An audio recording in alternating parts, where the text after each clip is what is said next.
Oh, 1 second. This game is huge. Okay.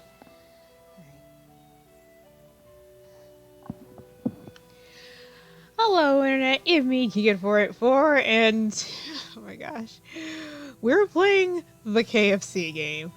I love you, Colonel Sanders. A finger-licking good dating simulator. This is a weird timeline we're in. I don't know how to feel about this. Oh my gosh.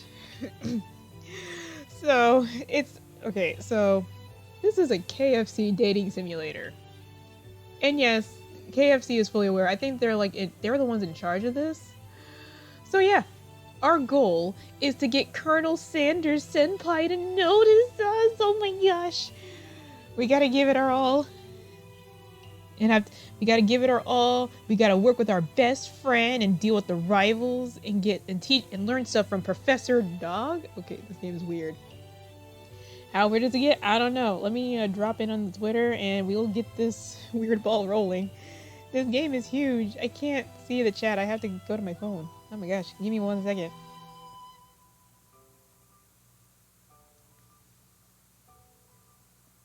Hold on. Can't believe this is happening.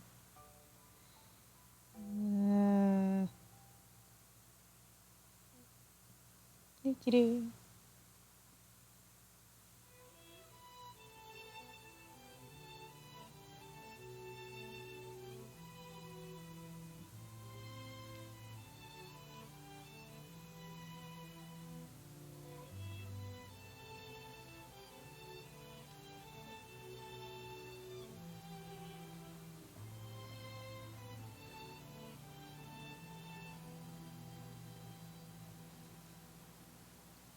By the way, can y'all hear the game? I'm not sure if y'all can hear the game.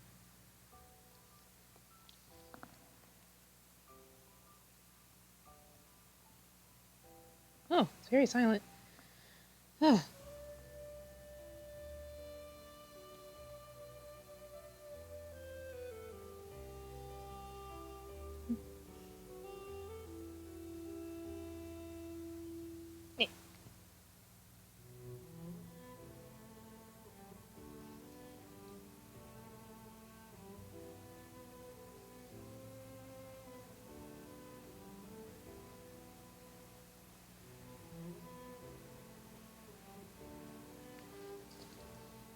Okay, so let me just switch back to the...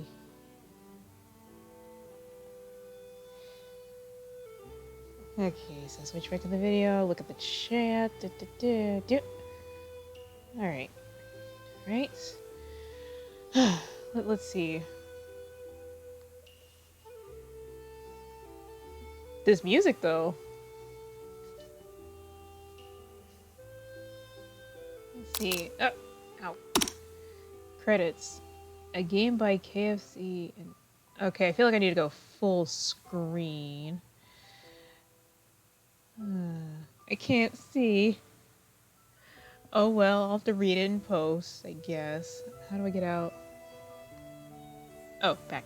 Okay, continue, new game, load game, settings. Okay, I think we're good. Yeah, because when I first opened this, it was loud. Okay. Okay, we're ready? Can y'all hear me? Okay, we need to do a quick audio check before we can do this. Okay. I don't know if the music's too loud. I'll turn the volume just a tiny bit. There we go. It should be good. Hopefully we're good. I don't know if we're good. We'll find out. Or y'all guys will find out. Let me know if the audio is good and everything. And then we can just go. I might as well plug it in one more place if y'all... I can only imagine what the real Colonel would think of this. Oh, boy. What was going on in KFC's mind when they were making this? Anyway, let's continue. Hold on, let me just plug one more here. Please.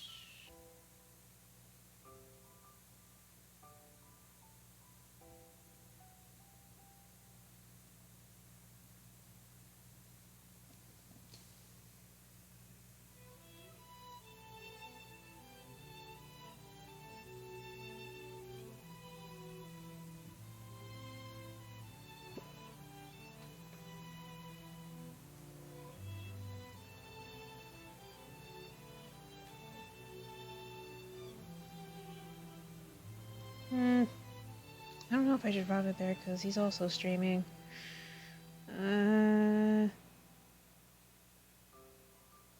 I'll hold off on it. I don't want to steal his thunder. Anyway, let's get some chicken. New game. Oh, before we get started, tell us your name. I'm not gonna use my actual name. It would be weird. I'll just use KiKiD. That's all I use. Using my actual name would just be weird. Chef KiKiD. Ha! Oh, that looks so good. Ah, I'm hungry for food now.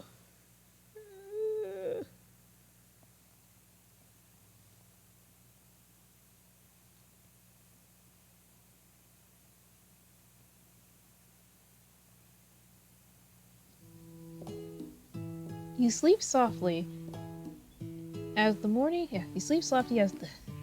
words. You sleep softly as the morning sun casts a warm glow through the window of your modest student apartment. Let's see what we got here. Let's see. We got a tennis racket. We like tennis apparently. We got pearls, books, some random boy band, and a motivational chicken poster. I have no idea what that is in kanji. I hope it's just chicken. So what's this? What's the popcorn? Oh, that's the menu. Okay. Great. You sleep softly as the morning sun casts a warm glow through the window of your modest student apartment. The world is peaceful and serene. You could stay in the moment forever. Or you could wake up. Now! It's your first day of culinary school. Your first day of culinary school is no time to sleep in. Oh gosh. Smack that clock up and at 'em. We gotta go. We can't be late to our first day. Lying in bed, you stare at the ceiling. Think about everything that awaits you at the prestigious University of Cooking School. Academy for Learning. What? That's the name of the school? Man. Seriously. Not even... You know, why can't they just call it Cook's Peaks Academy or something? I don't freaking know. Your mind begins to wander. Who will be there? What will you cook? What should you wear? Time begins to fly by and you find your imagination getting away from you. I'm gonna allow myself to daydream a bit. Thinking about the future. Oh, the chicken that I'm going to create. It's here, finally, your first day of culinary school. So many dishes to prepare. So many students to meet. Your mind is swimming with possibilities when you realize you're running late. Oh, crap. We're late. You grab a biscuit and burst out the door in a hurry. Oh, so it's not bread, it's biscuit. I'm late. Oh, that's so good. Delicious. Just what you need to wake up those taste buds. I'm just gonna eat the biscuit that is sitting right next to me so I can, like, get into, like, the mood. Excuse me 1 second.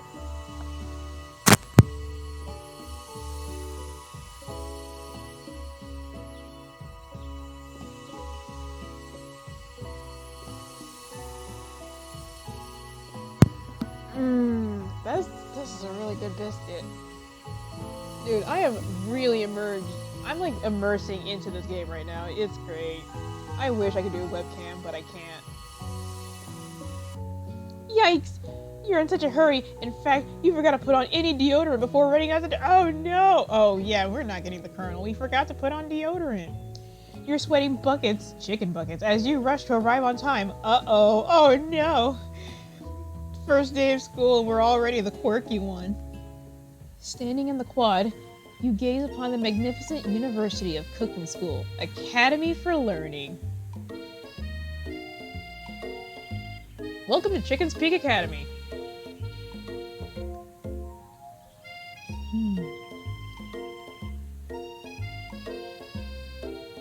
What possessed you to play this game? You also have KFC while you playing this? Yes, I do. I gotta get immersive with the game. It's how you do it. Also, how can I not play this? I couldn't play it before because I was out of town and, you know, I was playing Zero Time Dilemma. But yeah, this is gonna happen eventually. And it's now. Anyway, we gotta meet our best friend forever, Miriam. Aw, she's so cute. She's the most adorably awkward person you've ever met, and you absolutely love her for it. Ah. Good morning, KiKiD. Are you excited for the first day of the rest of our lives? Yeah. She's so adorable. It's like if Say and Tato had a baby, and it's adorable, it's cute, and I love her. Actually, I'm... Because I sure am. Excited. A little nervous. Okay, a lot nervous. Oh my gosh. What's the... It's just that this morning I made breakfast for myself, but...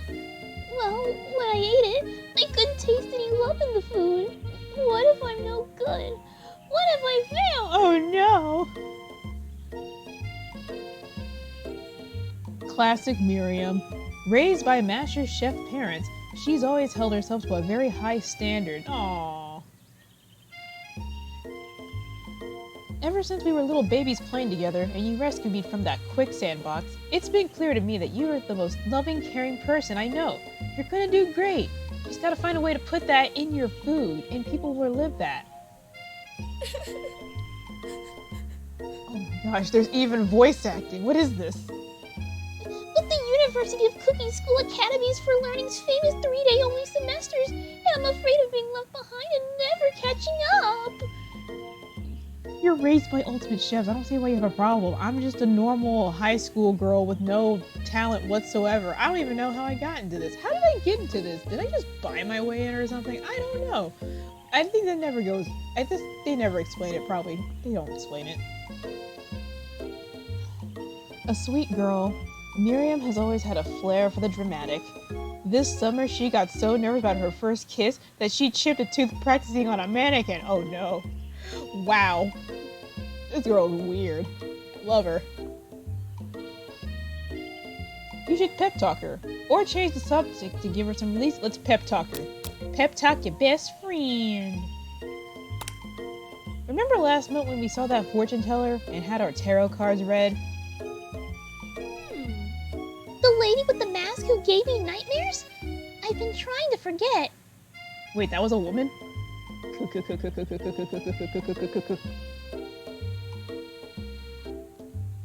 I know she looked spooky, but she was so sweet, and she told you that you were destined for great things. She also went on about saying that humanity is beautiful. I don't know what that was, but she's great. Remember that card with the fancy looking tower? Wait, that's a bad one. And that other tarot reading, the handsome fellow in the red suit? I don't know what that one could be. But the tower, that usually means disaster. I've been waiting for so long to be a handsome fellow I could call my own. And I'm sure you will soon.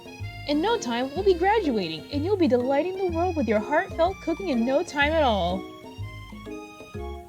As you talk Miriam up, you can feel her nerves begin to ease. Yay! You know what? Maybe everything will be okay after all. And if not, at least I have these killer bangs. Yeah, you tell him, Miriam. Screw the world. You got those killer bangs. Can you believe I cut them myself? I love her. Is there fan art of her? I need to see fan art of this chick. You could definitely believe it. I cannot believe it. Before you can get another word out, you're rudely interrupted when someone smacks your books and custom-engraved measuring spoons out your hands into the ground. Who dares treat my spoons like that?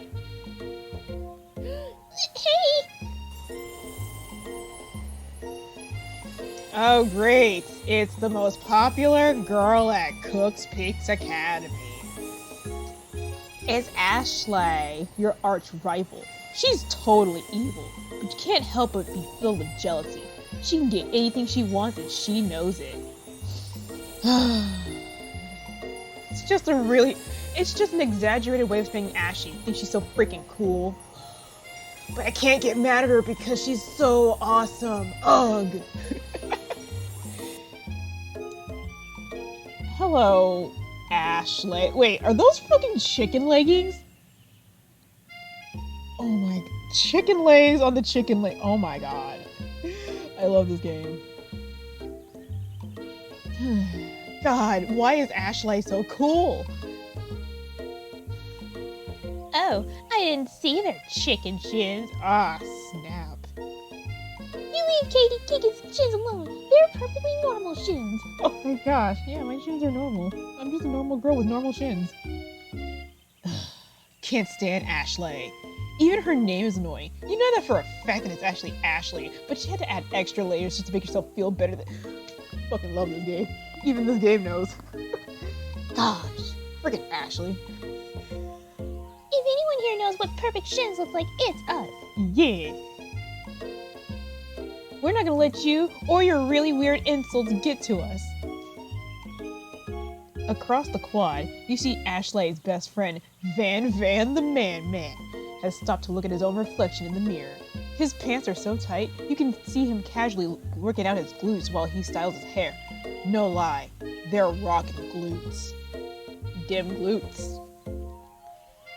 Ahem, Van. What the heck is up with that smile? She is doing something evil is going to come, isn't it? Van. You. What is up with his hair? You Rang. What is this a freaking JoJo character or something?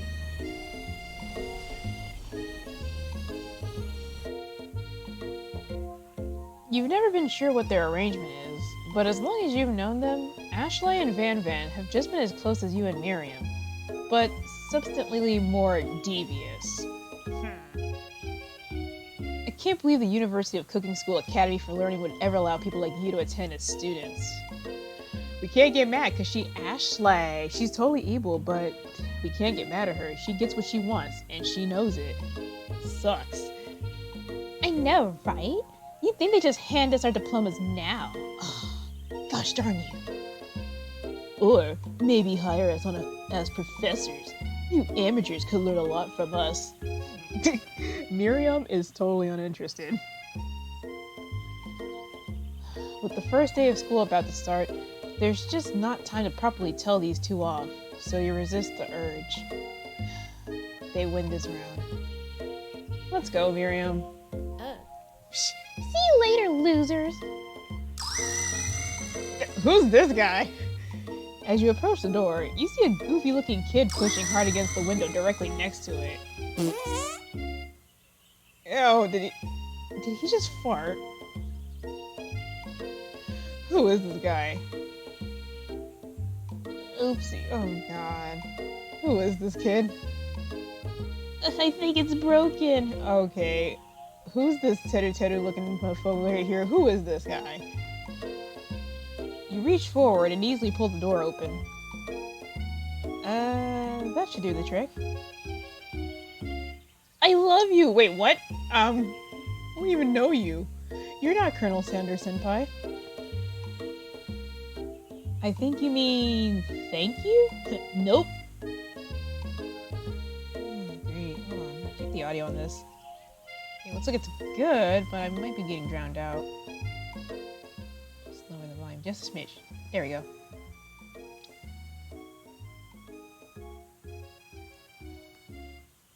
My name's Pop. I was named after my Pop. He's old. Huh, okay, Pop. Could someone like this also be a student at the school? He must be one heck of a chef. Also, his name tag clearly says Bob, but I guess he's reading it upside down. Ah, jeez. Hi, Pop. I'm KiKiD's, so... Are you gonna make me hold this door all day? Nope. And with that, the young man walks into the building ahead of you. Okay, the volume's better. Oh, okay, cool. Is it me, or Is he kinda cute? Are you crushing on him, Miriam? I think it's just you. You both shrug your shoulders before following him into the building. You stand at the edge of the room, unsure of where to sit. Other students wander in and keep themselves busy chit-chatting. We're learning about chicken math. The Pythagorean theorem of the chicken wing. I wonder what that could be.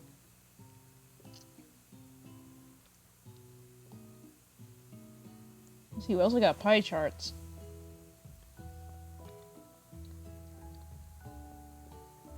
Must be learning about chicken algebra. Although it is important to know about the perfect amount of fluffiness of the biscuit. A scruffy-looking pooch takes his place at the podium in front of class. Adorable! He's adorable. I want to take him home with me. Now, quiet down, everyone. Who is this unreasonably cute pup, and why is he in our culinary class? So, what are you doing, Miriam? You must be Sprinkles, head instructor and CEO of USA. Wait, he's the CEO and... What the heck? Please, call me Professor Dog. I may be cute and little and fluffy, but I still demand respect. Woof. Now pet my head. Sure. You want a belly rub as well? He's laying down. Okay, he's getting a belly rub. What? A cute dog is our professor? This is the best school ever! I guess only a dog's nose is capable of picking up all nuances of fine dining. Imagine a cook-off between an ultimate chef and a dog. Out of nowhere, wind begins to rush around you as a swirl of cherry blossom petals fill the air inside the classroom. I'm chilly. Someone close the window. And then, he walks in. Senpai. You're immediately swept up in the aura of this new student in his remarkable goatee. Who knew anyone could be so handsome? Time stands still. Oh my. It's him! It's... If it isn't my favorite student, Harlan. Colonel Sanders interrupts Sprinkles. Sorry, Professor Dog. Before he can finish his sentence. Please, call me Colonel. Okay, Colonel Senpai. Colonel Sanders. A hushed murmur rolls through the classroom as Colonel Sanders walks down the aisle of desks. Suddenly, the room is sweltering.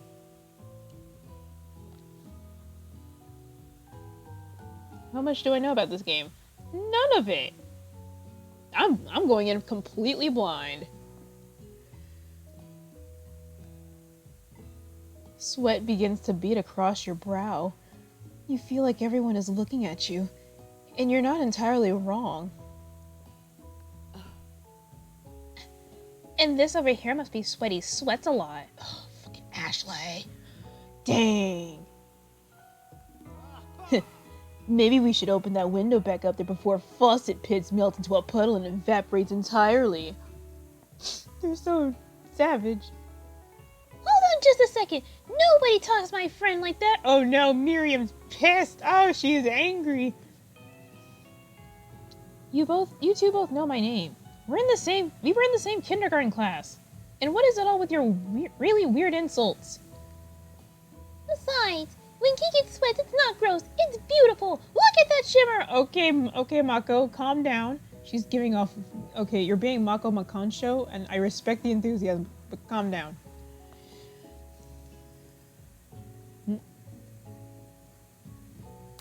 You turn to find Colonel Sanders standing right in front of you? Huh?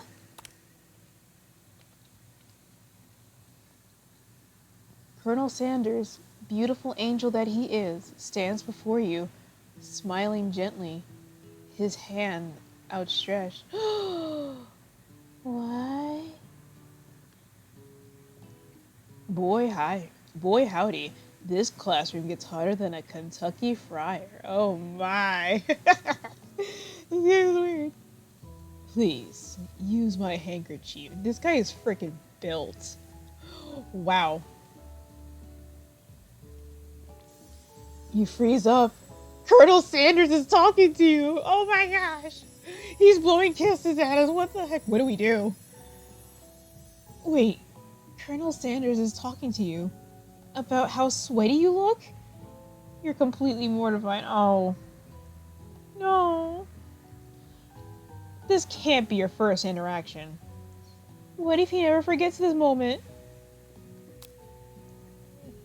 I'll take the handkerchief.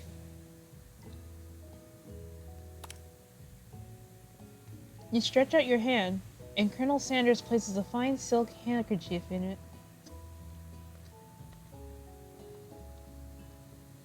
It's so beautiful. You hesitate to press to your face, but when you do, the feeling is transcendent. It has his natural scent on it. It smells of the most delicious chicken you've ever smelled. Oh my gosh, I'm actually drooling. Oh no, I need to get some food.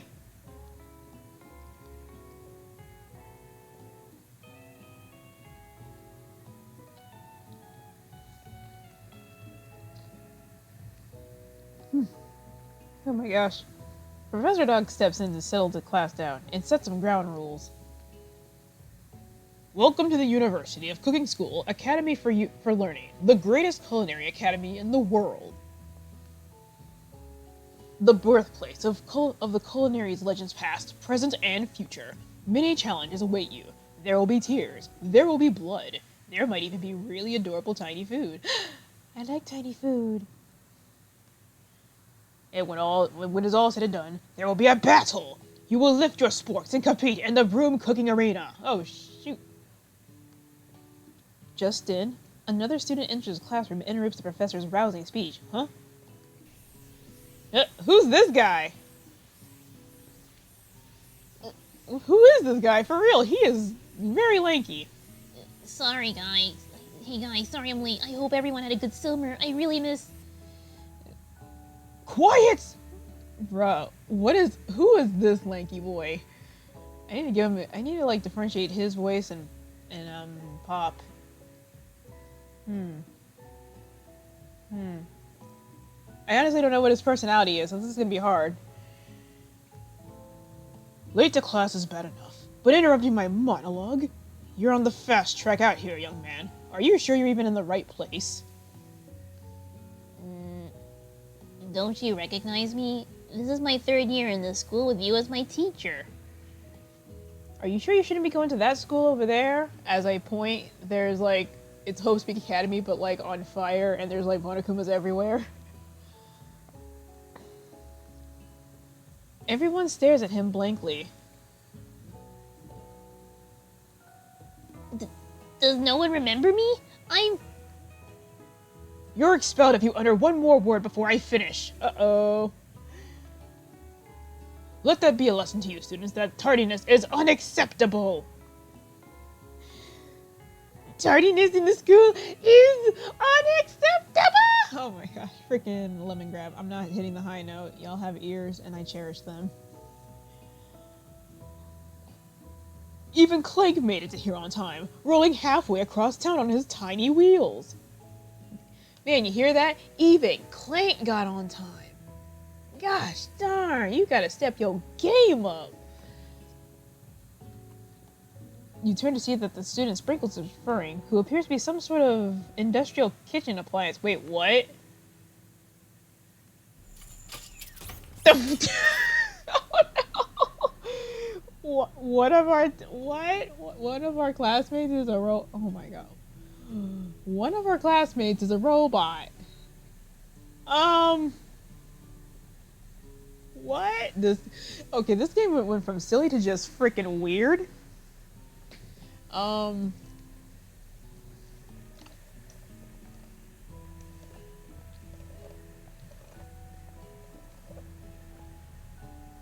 Excuse me while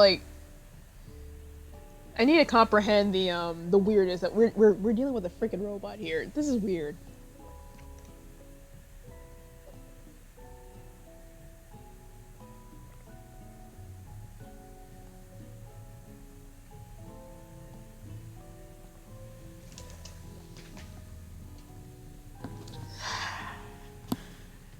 Jeez, this is gonna get weird.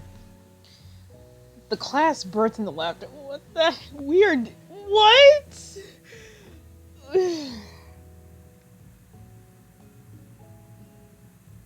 I will tolerate the dog teacher, but a robot? What the heck? This game is weird. I don't regret playing this game. It's just that I did not expect a fucking robot in the game. Oh, Clank, you rascal. Oh, he's smiling. Sprinkles walks into the classroom as everyone stands in silent obedience. When he gets to you, he lifts his nose in the air and takes a deep sniff. Your diet is lacking. Based on what I'm picking up here, you definitely need a multivitamin. You should be taking better care of yourself. Oh, I'm sorry, Sprinkles. You never had a talking dog as a teacher before, but Sprinkles' reputation for being smart but tough is well known. He's also like, you don't see it, but he waddles to his desk and then he comes back with like a bottle of vitamins in his mouth, just like, take 2. I was like, oh, I'm like, okay. And I like just reach out and grab like 2 vitamins and they're shaped like biscuits and I just pop them in my mouth. You decide to try and butter him up by giving him a treat from your pocket. But what kind? We can give him a chicken snack.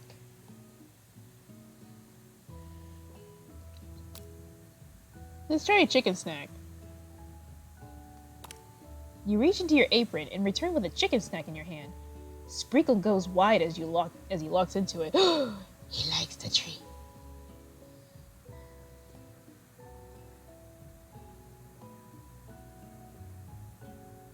Give me 1 second. People saw on my stream.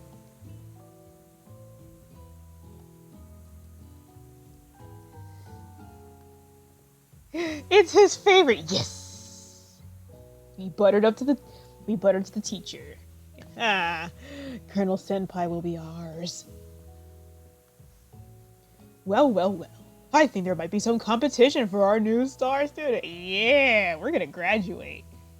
We're gonna be the ultimate chef by the end of this game. The furry professor immediately devours the snack, leaving your hands slick with a coating of warm doggy drool. Okay. Just wipes it on the back. You see the other students eyeing you jealously. Even Ashley? Yes. All according to plan. But pay no mind to them. If they wanted to succeed in life, they should have learned the importance of carrying a range of dog treat flavors on them at all times. Well, yeah, it's what you do. That's like the first thing they teach you at like chicken's kindergarten.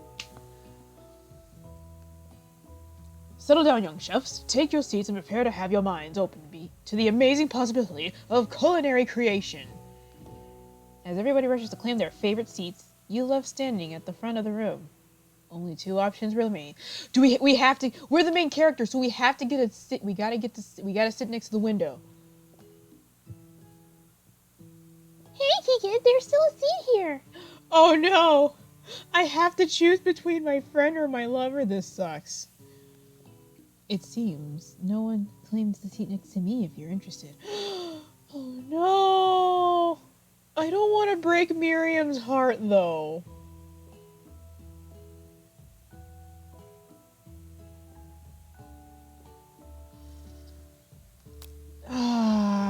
Which will you choose?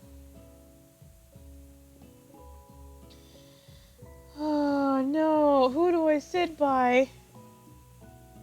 I don't want to break her heart. But Colonel Senpai. Oh, I don't know what to do. I'm torn.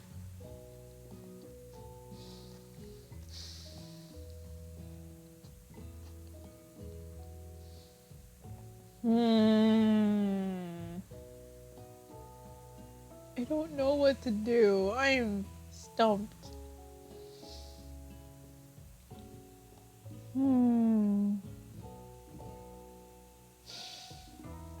I do not want to break her heart. I really don't.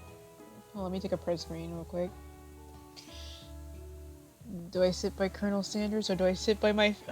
But she's like my best friend. She saved me from the quicksand pit.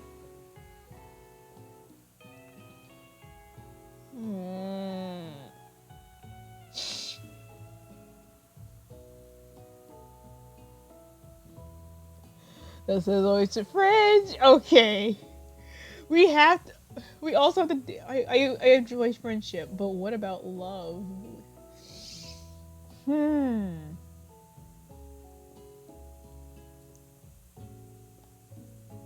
This is our senpai. He could also be our friend. We can make more friends, you know? Flip a coin. No. I don't wanna... I gotta decide.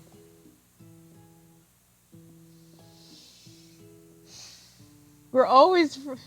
Shoot.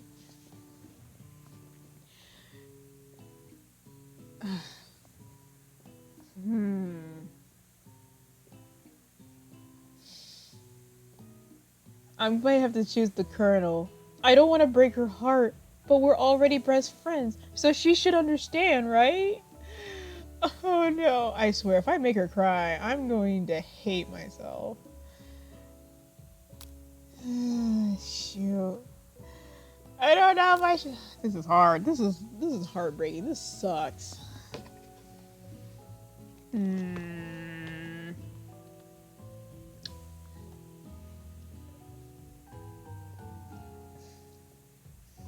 Oh, I have to sit next to the Colonel. I'm sorry, Miriam. But I gotta get Colonel Senpai to notice me and beat the heck out of Ashley. You make to take your seat by Colonel Sanders. Please don't cry.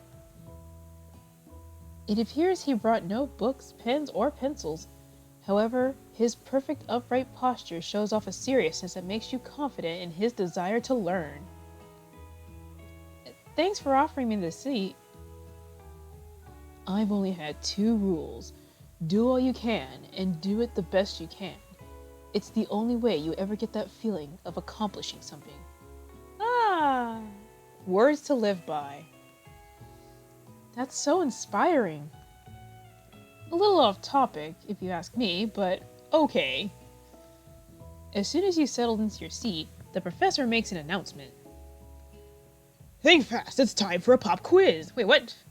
I didn't study about this. Yay. I don't know what to give Pop.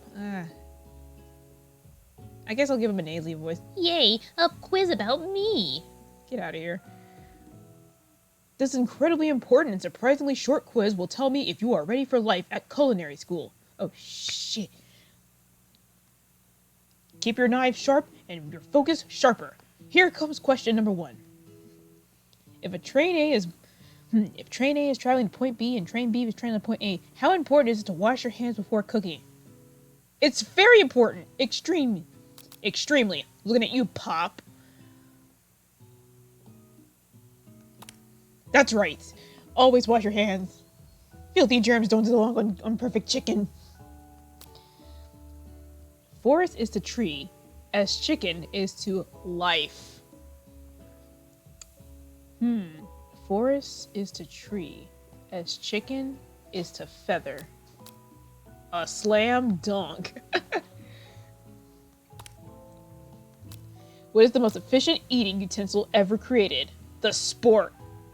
Oh shit, that's an actual answer. A comically oversized pork. It has to be the spork, because that's what I'm using to eat my mashed potatoes. Which reminds me, I'm gonna get me some. Give me 1 second.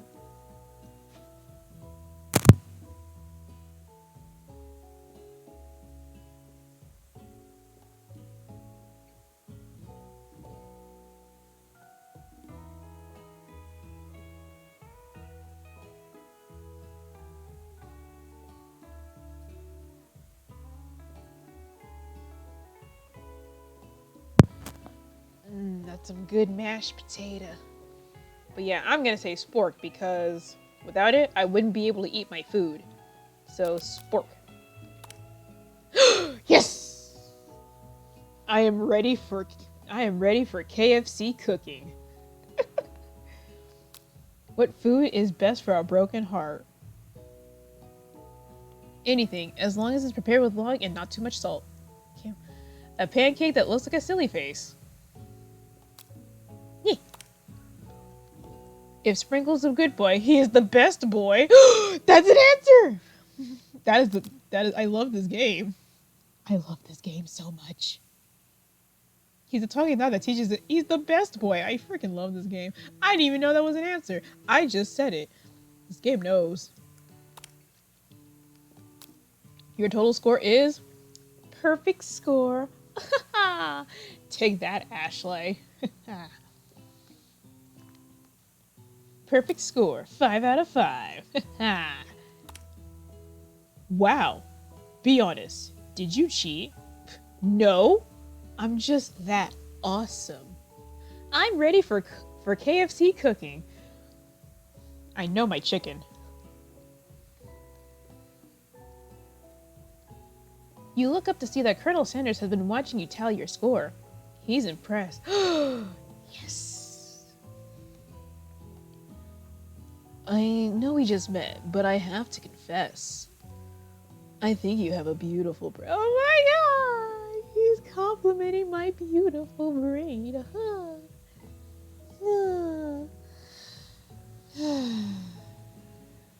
Gosh. I'm already swooned by him. We just friggin' started. Hot diggity, KiKiD. You just scored some major Colonel Sanders points with that performance. Ah, yeah. We're gonna get the best ending in the game. Just watch.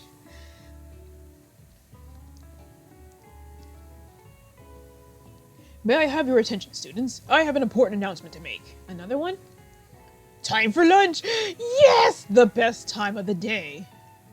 Wow! The cafeteria is as nice as any restaurant you've ever eaten at. It makes sense that a school dedicated to cooking would also be serious about eating. A delicious fragrance wafts through the room and tickles the ends of your nose. Your mouth waters. Ah. Do you smell that? That must be your lunch. It smells crazy good. Everyone, can I have your attention? Is it about lunch? No, I just want to apologize for my tardiness. You see, I was... Nobody cares. Colonel's here. Howdy, folks. I'd like to make an announcement. Well, dang. Hey, I was... It's about lunch. Everyone cheers! But I... Shush! Lunch, lunch, lunch. Okay, so we get it. You like lunch. She said shush. In honor of the new semester, I have prepared something special to share with everyone for lunch. The Colonel cooked for us? That must be the smell I smelled. Indeed, that smell is chicken. You hold your breath, waiting to see what food this mysterious student has created. You heard that he's very talented, but were the rumors true? Is this? Colonel Sanders lifts a huge bucket above his head. Its contents glimmers in the light. Piled high are huge pieces of chicken, breaded and fried to a crispy golden finish. Ah, yeah. The aroma envelops you, and you begin to feel warm and safe. Oh, yes!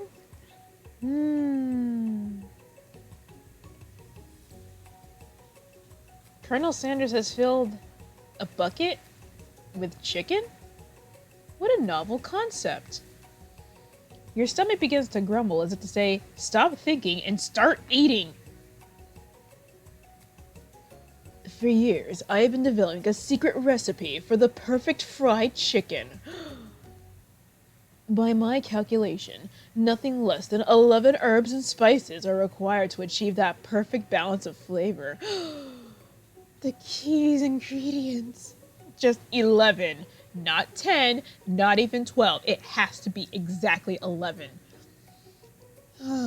The sacred number for chicken. The sacred chicken number.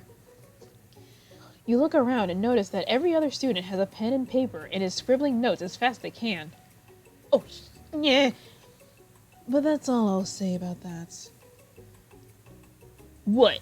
You think we want your stupid secret recipe, dude? Pshaw. Nah, my dude. Nah. Man, get out of here, Van. I'm just, drafting a last will and testament in case, one of those ingredients is, poison. Got him. And then he just dabs.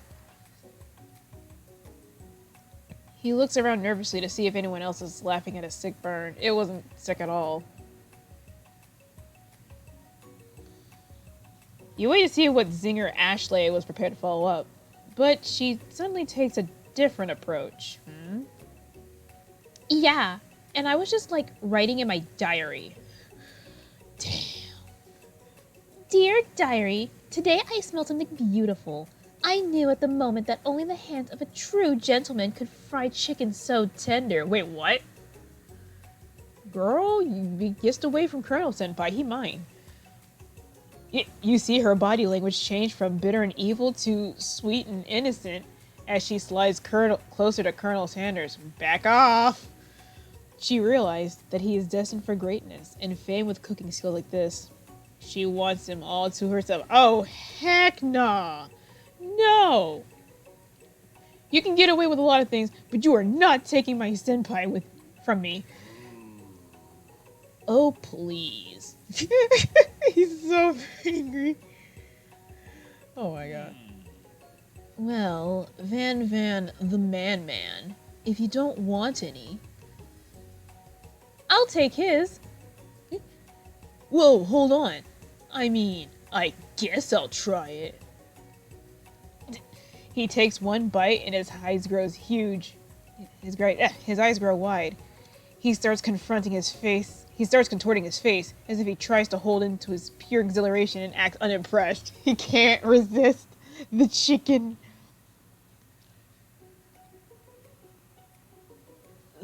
Easy now. There's enough for everyone. Please, my fellow classmates, dig in. Yeah, chicken time. You take one of the pieces of fried chicken out of his bucket and sink your teeth in it. Oh, I gotta do that too. Hold on one second. Got me a leg.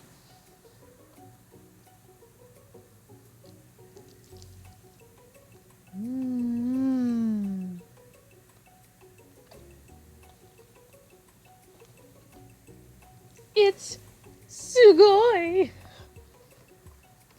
Ah, that was some good chicken. Now back to my potatoes. Oh, what? Tasting Colonel Sanders' food transports you to another dimension. What? Wait, what? We're in a... Chicken's so good it teleports you to another dimension? What? Unknown, with your taste buds gripping a drumstick in your hand, you float weightlessly. Bruh, I am holding a drumstick right fucking now. This is so immersive.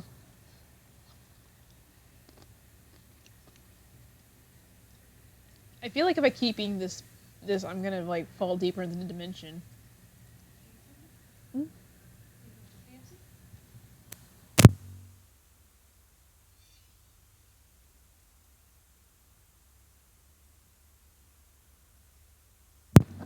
Sorry about that.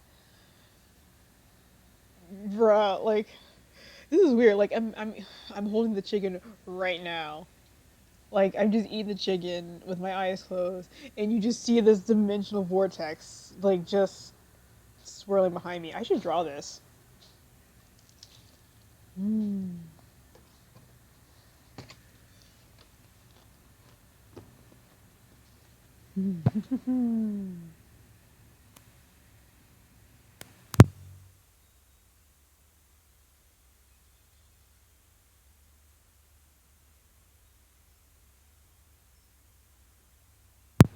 This game is so freaking weird. I love how immersive it was. Again, I wish I could do a webcam, but my webcam sucks. Focus your mind and meditate on this moment. Try and identify every flavor. Savor the moment and everything that it tells you about Colonel Sanders. Swim towards the light. I'm gonna meditate. Chicken meditation. Empty your mind and just focus on those 11 herbs and spices. You let the food rest in your mouth and focus on it. Scrutinizing every... Bruh! This is what I do every time. Every time I eat the chicken here. Oh my gosh.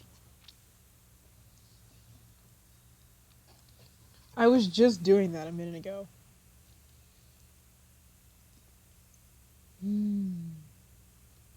Empty your mind.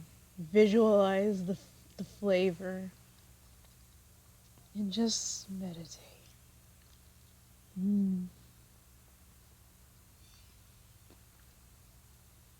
Salt? Maybe. Pepper? Too obvious? Oregano? Basil? Maybe, but there's something else. Something dark. Something spicy. You dig deeper. Deeper. Deeper. Yes. Even deeper still. Until you find it. Could it be... He really did it! How bold! How adventurous!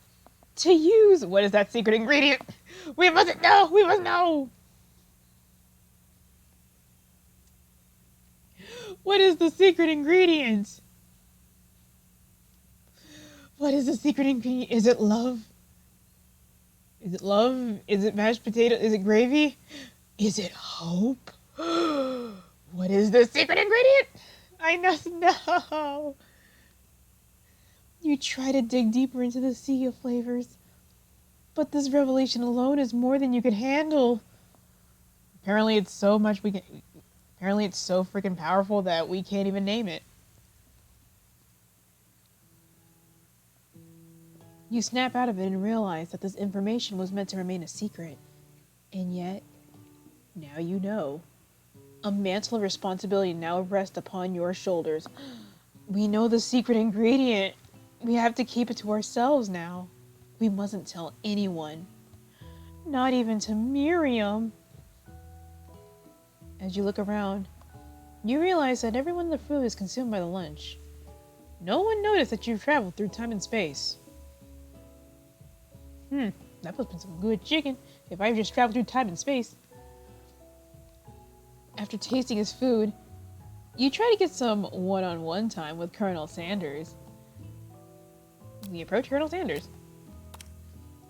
Colonel Sanders smiles ever so softly as you approach. He stops at what he's doing and allows you to break the silence. Colonel, I wonder if I could talk to you for a second. Anything for a fellow chef. What exactly was on that chicken? What was his face right now? Haha, how bold to come out and ask. Oh, he's got a chicken staff. It's an idea I had for a new combination of flavors that will make me my fortune and establish my legacy for all time as I open a chain of highly successful fried chicken restaurants. No big deal. And then he just randomly he does random chicken inspections to taste the chicken just to keep them on their toes. It's just you and me here talking. I can keep a secret. In fact, I've got some of my own that I'd be willing to trade. What's the rush? The semester's only getting started. We've got 2 more whole days to get to know each other. He's clearly not going to give it up easy. But it doesn't hurt to be persistent. Guess we gotta take it slow. You know what they say about secrets, Colonel? Shouldn't learning be fun? Oh, you got moxie. I'll give you that.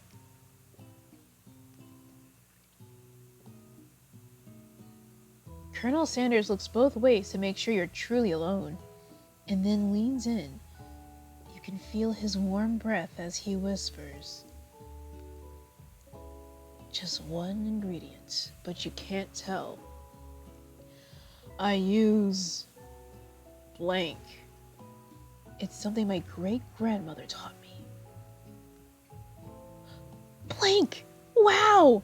You've never guessed that. In fact, you're not even sure where you get some if you searched. You know, I'm just gonna call the secret ingredient hope. Because, you know, blank just sounds dumb. So the secret ingredient is hope. But we're not even sure where we can find some. And hope definitely isn't the flavor you tasted before. So now you're 2 ingredients close to knowing the full recipe.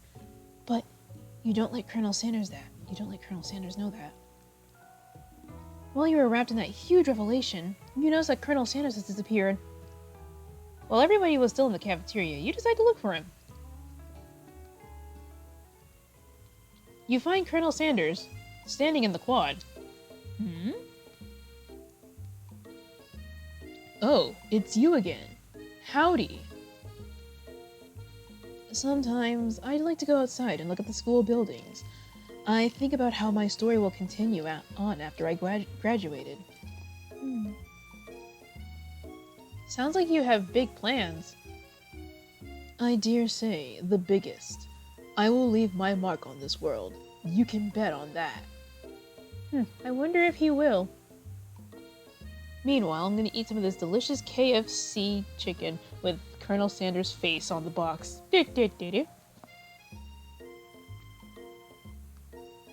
Alone together for the first time, you figure now is the perfect moment to show your personality to him. Let's see. Nag him to show your own street. Wow, I'm with a big idea. To be modest, but thoughtful. We don't want to ruin the art. We can't ruin something that's already perfect. We might as well be modest. Because negging him will lose our points. And we don't want to ruin... How can we add something that's already perfect? Well, I just wanted to tell you that I really enjoyed your food. Yeah, we went through space-time. It's freaking cool. Now you got his attention. Oh. The flavors were complex, but comforting. The interplay between salty, savory, and peppery. It was perfect. I appreciate the comment, KiKiD. Yeah. I'm sure you'll be a big success. I've known we only met today, but I'm starting to get the same feeling about you. Guys, I think we done it. We should head back inside. The next lesson starts soon. Guys, we have won his heart. We have beaten the game. The true ending is in sight. You step into the massive cooking arena, where the afternoon lesson will take place. Each student gets an oven and all the tools and ingredients they could need. Look at this place! It's magnificent! Finally, we get to show our stuff! Yeah! Wait a second. Oh no! We have to show our stuff! What if I totally won't? Oh no, we gotta cheer her up, Miriam! You're fine. You're fine. You are fine. You got this. I believe in you. You're not going to blow anything. Except maybe kisses to the crowd of fans you're going to earn with your signature adorable tiny food creations. Welcome, students, to the cooking arena! Welcome to the killing game, folks. That would suck. For today's lesson, we will be cooking with partners. Hurry up and pair off! Naturally, Miriam looks over at you, but unable to control yourself, you pounce on Colonel Sanders. Oh no! Oh, I'm so sorry, Miriam. I feel like I needed a run where I sit next to Miriam. I'm sorry, Miriam. I want to give her a really hard. Hey, Colonel, would you like to tackle this lesson as a team? A team of 2, that is. Me and you, if that wasn't clear. Partner up with me. I'm sorry, Miriam. I'm sorry. Want to be my partner? Sure, Keegan. I'll prepare our station. Wow, we are just thirsty for him. But then again, we did kind of just transcend through time and space. So yeah. Without you as a partner, Miriam is left standing all alone. Two different students quickly take notice. Huh? Hello, new partner. And clank. Beep boop. Aww. Clank. Oh my. Two potential partners. I'm sorry, gentlemen, but I don't know who to choose. Go with Clank. It looks like you'll have to pick for her. Friend duties can be a little awkward, but that's the price you pay for not being alone forever. So who do you want to ask to be Miriam's partner?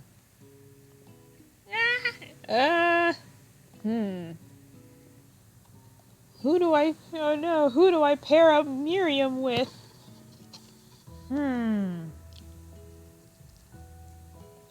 Well,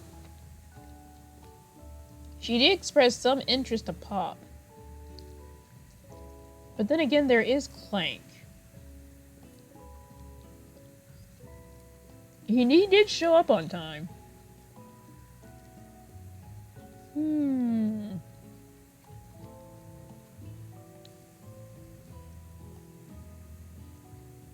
Do I want to help her succeed, or do I want to help her with her heart?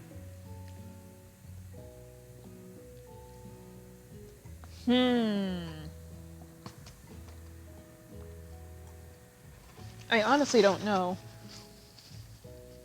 I'm gonna have to go with Clank because Pop is kind of dirty looking. Sorry, Pop, but I think Miriam will be partnering with Clank today. It's okay. I already ate. Okay. It's not entirely clear if Pop has any idea what the point of the school even is at this juncture. I think we made the smart move. Clank is clearly excited to have some attention. He heats up and begins to roll back and forth. Yay! The robot is happy. Oh gosh, he might overheat. Hold on there, fella. We don't even know the assignment yet. Wait, you can understand him? Technically, Clank might not have a face, but there is something charming and earnest about him. It's the hat. It's the hat. Ah, look at him. Precious Clank boy. Better robot than Kibo, that's for sure. Tissue? I already know you. Oh, they're making jokes with each other. That's adorable. Clank judders and a panel shakes loose. You get the impression that this is a sign of affection. Oh, that's adorable. Hug the robot, Miriam. Looks like you two will be fine. Now it's time to focus on your own cooking classwork. Right, you two. For today's lesson, we're going to keep it simple. Pick a basic dish and divide up the steps. No chef is an island. It takes 2 flints to make a fire. You get the idea. Which dish do you suggest to your partner? Do you suggest to your partner, Colonel Sanders? Steak tartare. Steak tartare seems easy enough. It's fancy, and you don't even need to cook it. That's lazy. Using octopus will blow Colonel Sanders' mind. Let's not. We're playing, it's not that kind of visual novel. Let's start with something like easy. Like our grandmother's mashed potatoes and gravy. I've always been something of a down-home chef. I was thinking we could make something warm, inviting, comforting. Yeah. Maybe mashed potatoes. Yeah. And gravy. Yes. I couldn't imagine one without the other. Colonel Sanders casts a coy look at you, causing your whole face to go beet red. Oh my gosh. Embarrassed, you quickly turn away. I'll go get the potatoes. We run off to get potatoes. Next, you know, you see some girl with a fancy dress and butterfly clips on her, eating a potato. It's like, what are you doing? You're allergic to those. And then you get the potatoes and you run back. No, please, let me. Picking perfect produce is a passion of mine. But I want to help. Looks like things are getting pretty fresh around here. Does someone have a crush on Colonel Sanders? And what if I do, Ashley? We're just cooking partners. Mind your own business. Sanders' heart is my business, and you better keep your fingers off my man. Excuse me? Did someone call for me?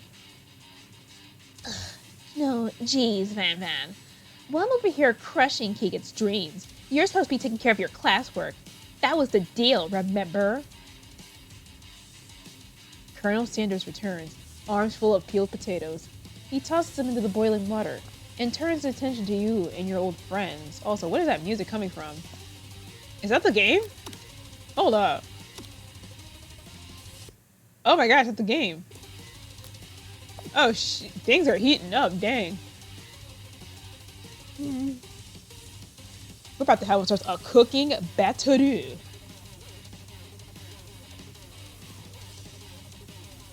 Oh, howdy there, Ashley, Van. Aren't we? Wait a minute, hold on. Let me check if the audio's too loud. No, it is not. Cool. Are we working in a quartet instead of a duet now? Actually, no. It looked like KiKiD was struggling, so we offered to give him a hand. You know how it is. These young amateur chefs need a lot of mentoring. I was gonna say, Colonel Sanders, maybe I could also teach you a thing or two about fancy food. Maybe one day you might be able to get up to my level. Doubt it. Whatever. Don't be rude, Van.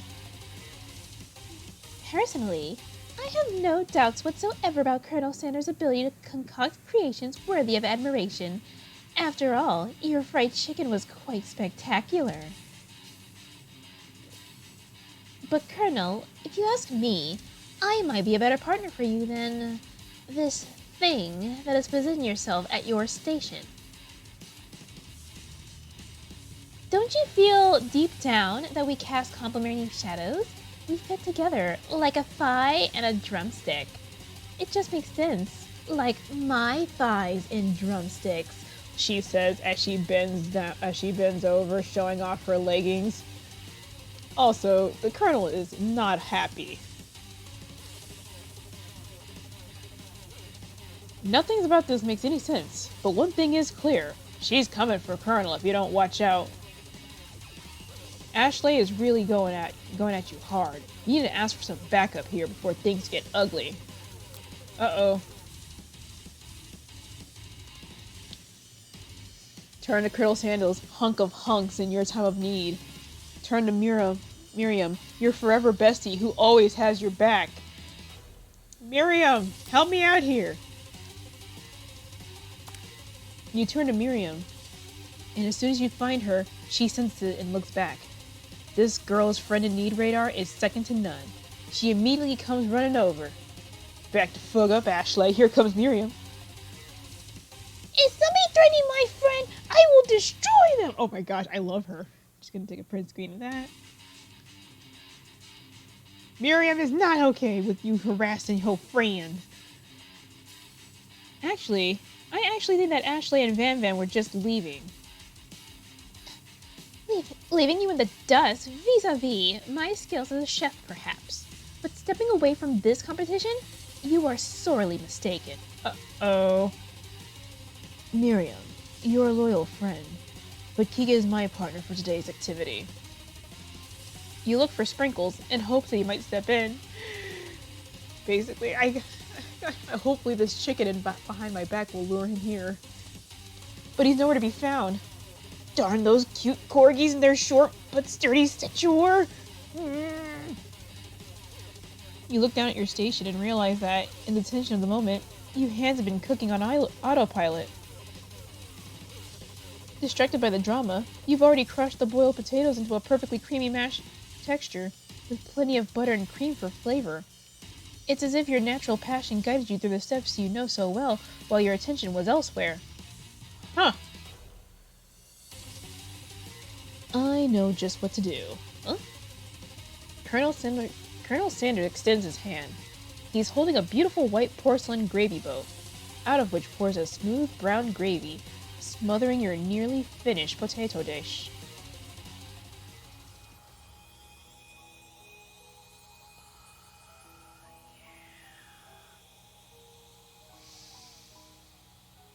Gravy flows down the mounds of mashed potatoes.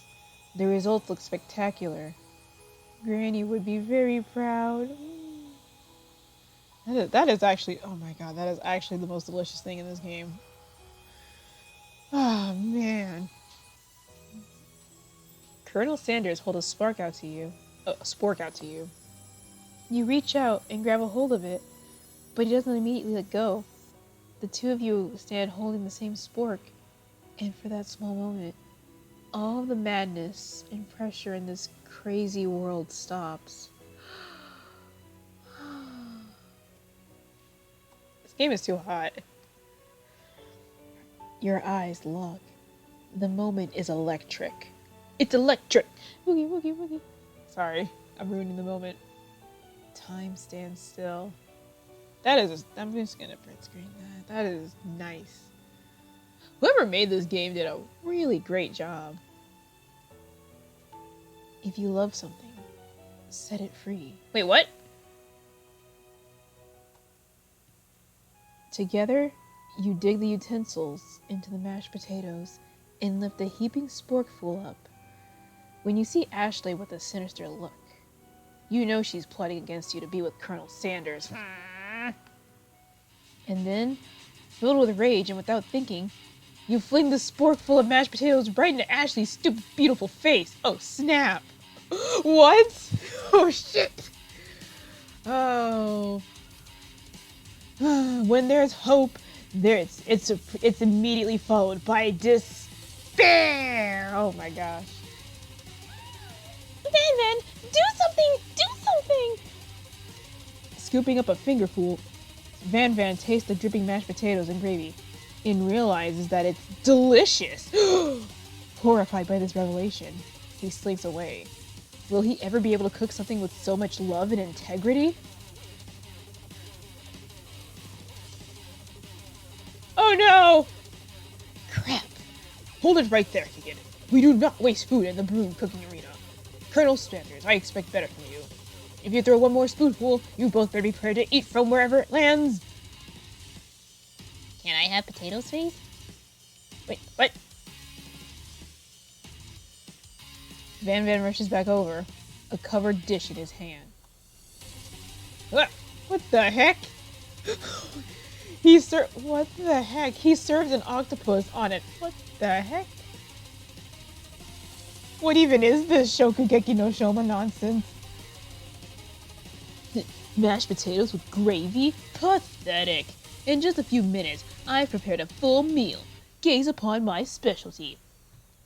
Braised tentacle of octopus in my silky saltwater sauce, plated with a battle axe blade forged by my supreme chef ancestors. The heck?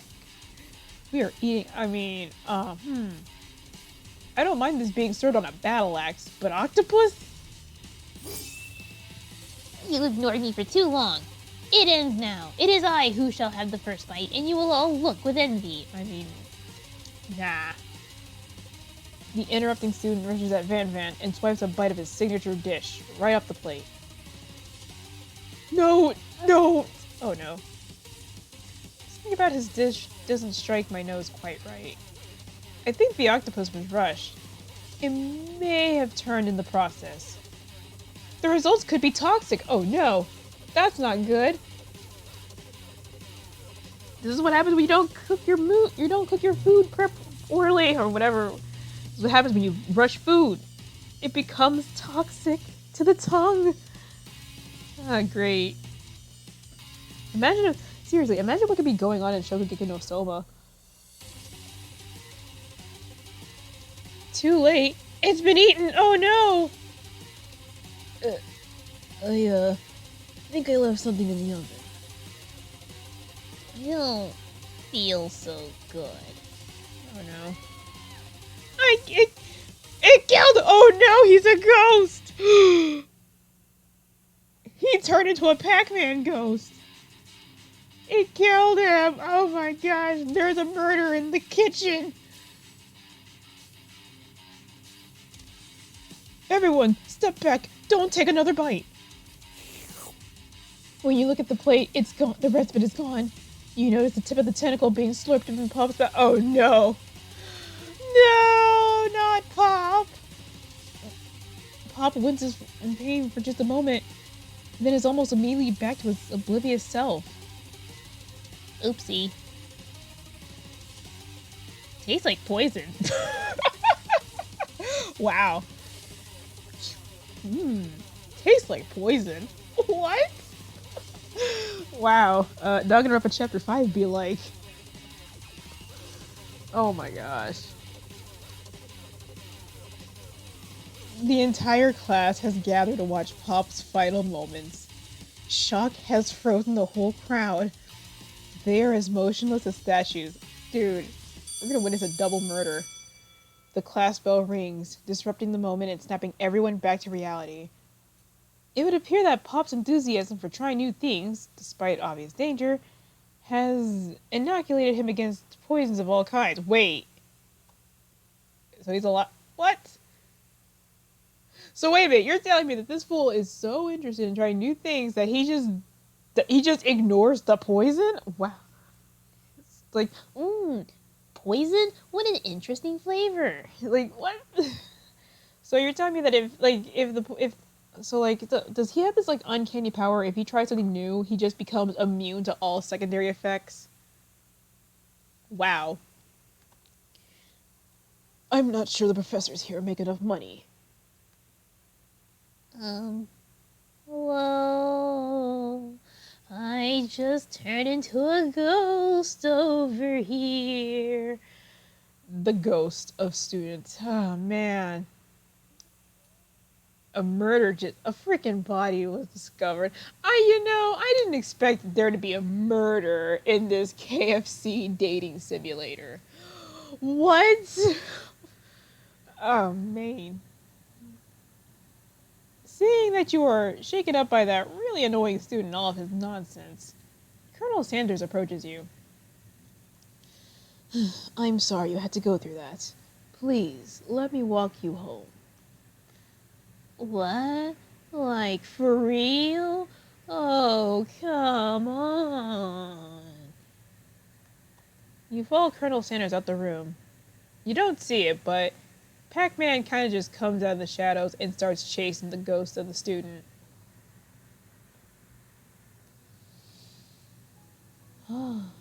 At night, the school building has taken on another vibe entirely. It's dark. And more than a little spooky. Just a little spooky. But it's very pretty outside. Colonel stands in the quad's neon glow and speaks softly. Those mashed potatoes you made in class today. Before you go on, I want you to know, they're not a great representation of my skills. I didn't even realize I was making them. They were amazing. Huh? Tasting them, it reminded me why I became so passionate about food to begin with. Huh? Colonel Sanders is getting choked up.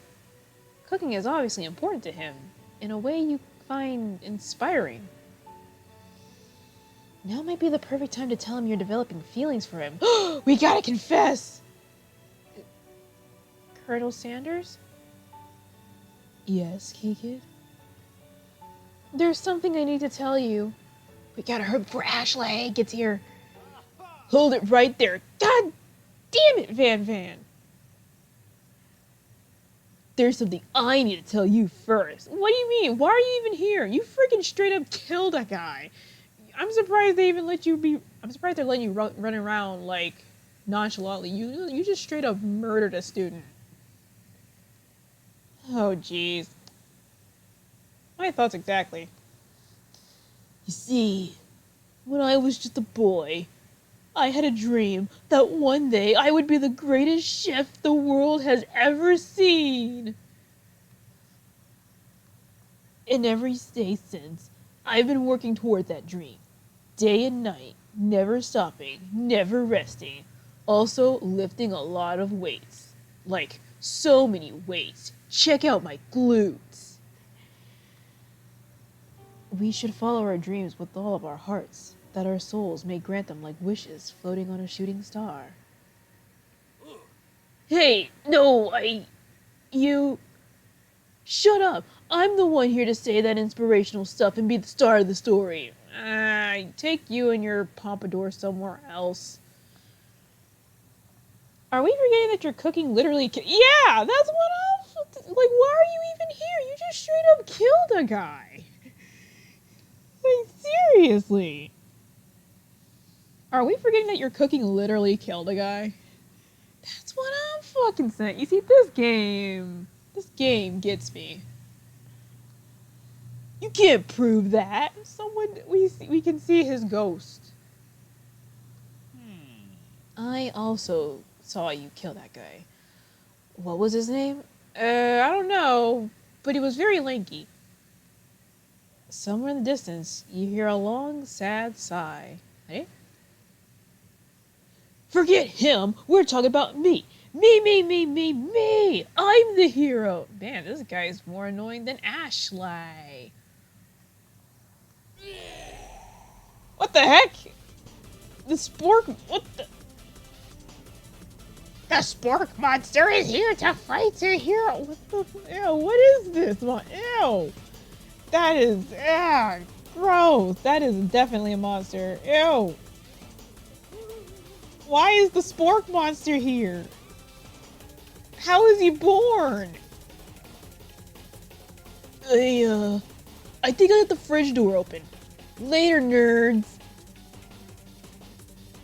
How dare you threaten me, just as I was letting down my guard and connecting with another chef on an emotional level. Yeah, way to cock bluff this frickin' spork monster, jerk. Be afraid! Be very afraid of me, because I'm a monster. See? Yeah. I'm not liking this. I'm looking at his mouth. It's so gross. Colonel, protect me. I'm just gonna hide behind the Colonel. That is nasty. Ew. Ew. Is he rhyming on purpose, or is that just a coincidence? Whatever, it's gross. Before we can discuss syntax any further, it's a turn-based fight sequence. Wait, what? What will you do? Oh shit. Okay, we're I guess we're doing an RPG. Oh fuck, I am not ready for this. Okay, so we are fighting. Hold on, let me check the audio. Okay, we're still good. Cool.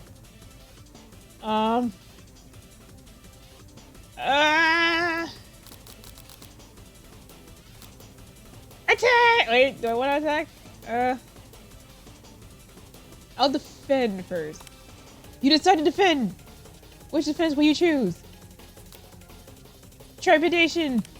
You close your eyes tight, but then open one just enough to squint and see the spork monster across the battlefield. For some reason, this makes you feel more prepared for what comes next. Spork monster goes on the attack.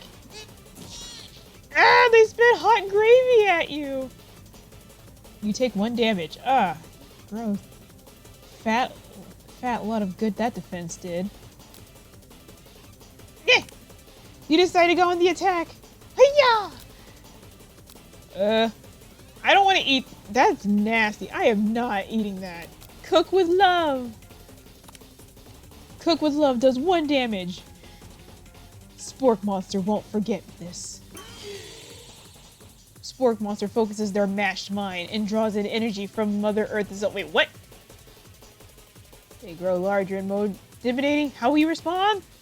Oh shit. We gotta kill it! Which attack will you use? Cook with love! Cook with love does 1 damage. Spork monster is no quitter. Buffed up and ready to rumble, they go on the attack once again. He uses utility-tensile. You take 2 damage.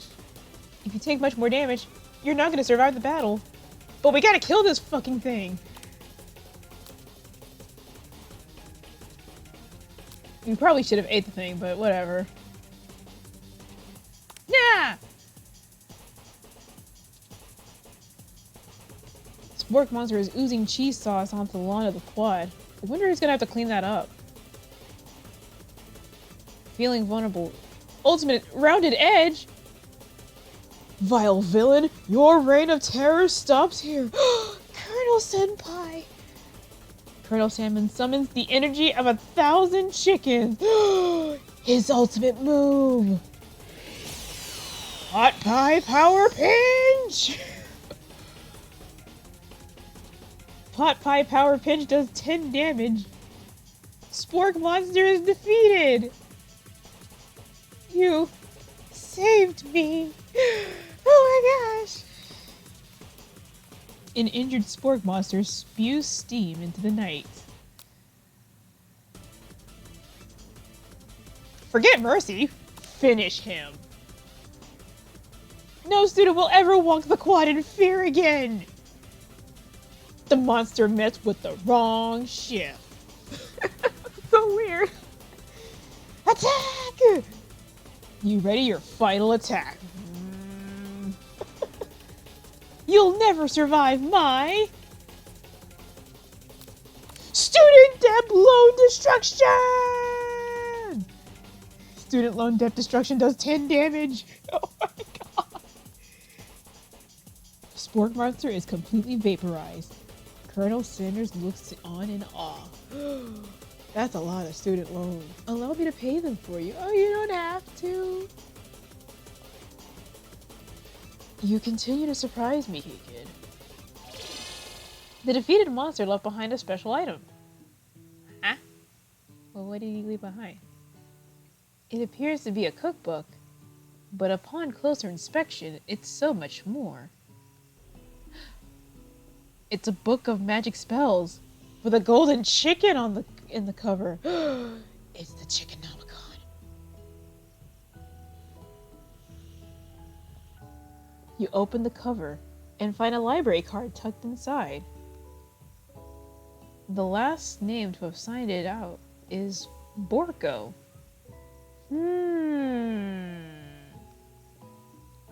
Borko. That name sounds strangely familiar. Your blood is pumping as you stand in the quiet of the night, holding the mysterious book in your hands.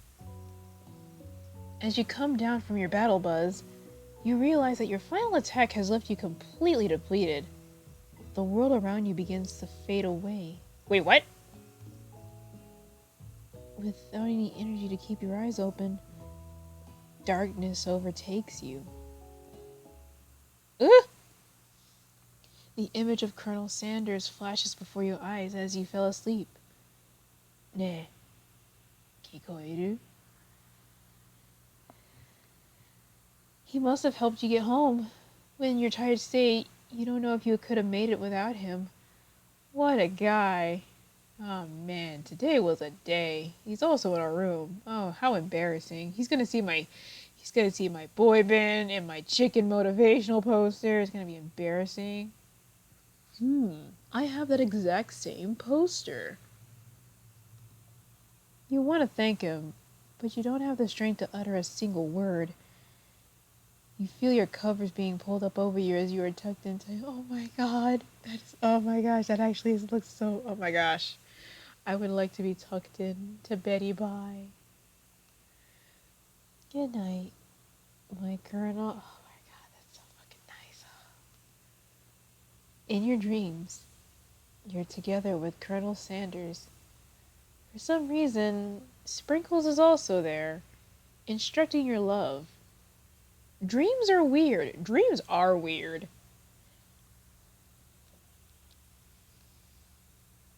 What?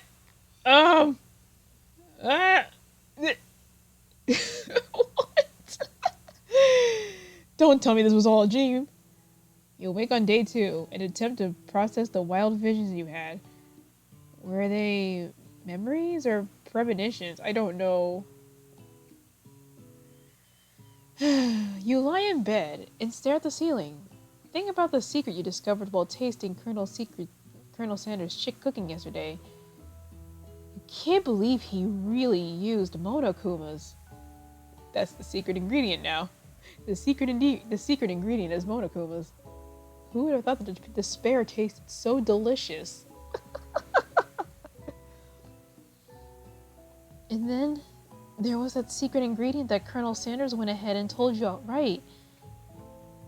Not much of a secret, huh? It's probably because he already trusts you so much. Oh my gosh. Sure, that makes sense. We'll go with that. You meet up with your bestie in front of school. Good morning, Miriam. Ohayo gozaimasu. Before you can tell her about her encounter with the spork monster, she launches into a story of her own. Okay, now I know this might sound a little strange, but I think I might be, Please don't say that you're pregnant with the fucking robot. I think I might like Clark. Miriam, you weirdo. Like him? Like? But he's a robot! What the heck? I know, it sounds like I'm moving too fast, but there's something about him. I like him. Like him! He's a goddamn... He's a fucking robot. He's a toaster! What? This chick is weird.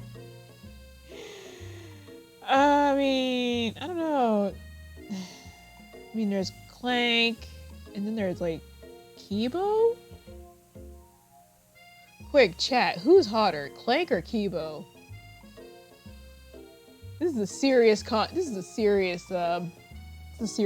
I need to know, who's the cuter robot between Clank and Kibo?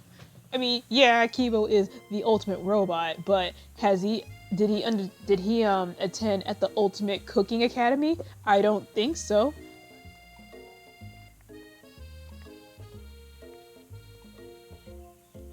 We got to talking after class, and he's actually a really sweet guy. Not only that, but he's really smart. He told me all kinds of stories about Colonel Sanders. Did you know that Colonel Sanders was the most popular kid in his high school? I mean, I could have guessed. I mean, have you seen him? He's so hot. No, but that does make complete sense. Yeah, but he's so popular that he was voted prom king at a school he didn't even go to. And that was the most and also the convertible that he himself rode at the front of the homecoming parade. Wait, what? Wow, imagine being so popular that he became prom king to a school he didn't even go to. That's pretty popular. I'm gonna eat me some chicken for a second.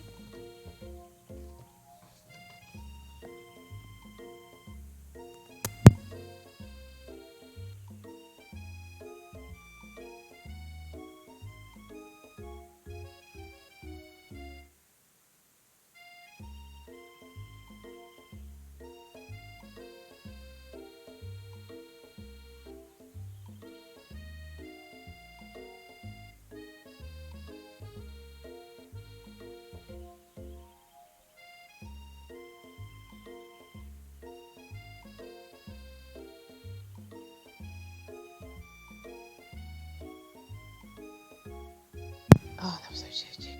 What? Oh wow, Mario McCoy got me. How dare you compare Miriam to Miyu? She's not like that. She just likes Clank. Meanwhile, Miyu is... Oh boy. Whew. Miriam is just a precious girl who wants to hug the robot. Meanwhile, Miyu wants to hug the robot. Oh my gosh. Whew.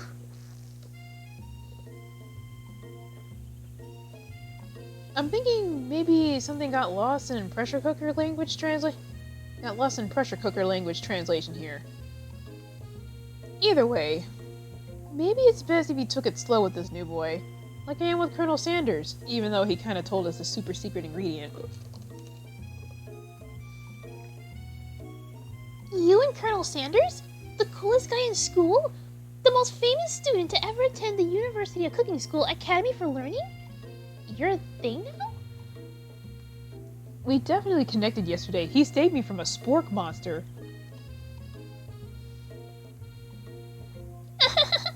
Sure you did. You're great. Why wouldn't he be with you, I guess? Laughing at the implication that you and Colonel Sanders might be a thing is definitely not cool. You are great.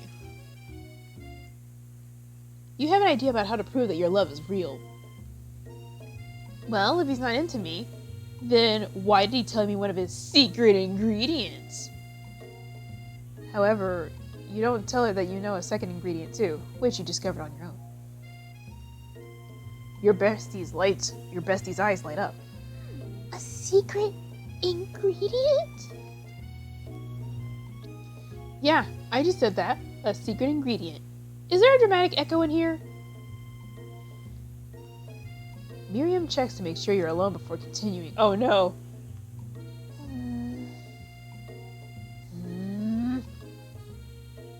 So this summer, while I was on vacation with my family, a lovely man approached me on the botanical garden where I was wandering.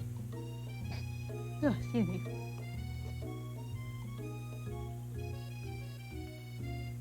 This can't be good. What do I think about it? I think it's cute. I'm just trying to hold back on spoilers because I know there are others who don't want to be spoiled on this, so I didn't really say much, but I will say this. I'm drawing it right now. That's why I haven't posted anything for Inktober yet, because I'm too busy drawing other things. He told me about his passion for spices. Secret spices! The man even gave me some to show me what he meant. He said it was a powder created from super duper rare dried flower petals. And if that did him a big favor, and if I did him a big favor, I could have some of my own. Please, Miriam, don't tell me. So I filled my suitcase with them and brought them home. He was so nice, he even met me at the gate when I arrived. Later, when I cooked with them, a very strange feeling came over me, and the flavor was unlike anything I've ever tasted. I think you're being very liberal with the meaning of spices here. Whatever. Anyhow, we both share an interest in cooking, so we've stayed in touch. You know, like pen pals. I bet he would love to show more about new spices. Well, I'm definitely not supposed to share Colonel's secret recipe. And besides, I only know one ingredient, so I doubt it'd be much use to anyone. Please, please, please, it would mean the world to me. No one has to know it came from you or from Colonel Sanders. My lips are sealed. Should protect Colonel's or share it with your bestie. We got it. We can't tell her the real ingredient. We made a promise to keep it. Never. I got this list of stuff I'll do for Inktober. Just calm yourselves. I'm busy with other stuff. Like playing KFC dating simulator. I'm going up with the Colonel. That's my excuse. It's valid. We can't break our promise though. We swore on our Kokoros that we'd keep the secret. So we're gonna make up a fake one. We're gonna pull KiKiD's. Dude. You quickly think of a fake ingredient. I don't know. How about... It was an I knew. You know, sounds like something out of a witch's potion, but what can you do? I am new. Wow! Her eyes light up imagining such a thing, and you figure that you satisfied her curiosity, and she'll move on. However, she immediately turns around and does some thumb typing on her phone that you can't quite see. That's probably not good. Before you can ask her to confirm that she's definitely not texting secrets to other people, you're interrupted. By Ashley, probably. A wind rushes in. Cherry blossoms fill the air. Oh. Hold on.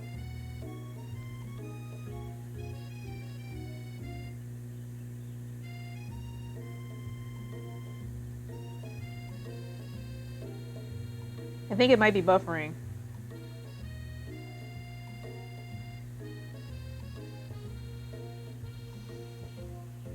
I'll continue on if, you know, I get a confirmation on the status of the thingamajig. I don't know if it's just me or it's the friggin' phone or whatever.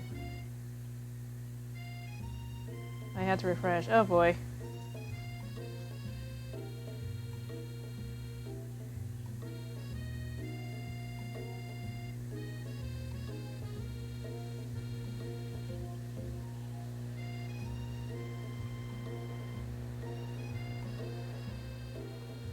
I like the little music.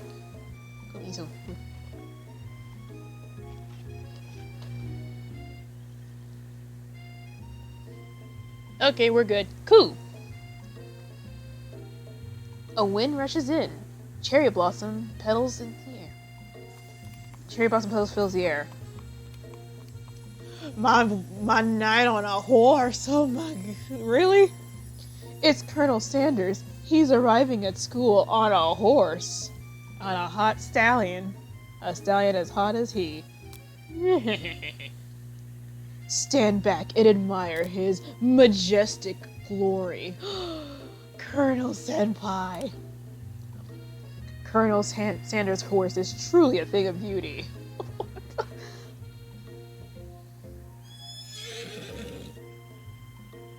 What a beautiful horse.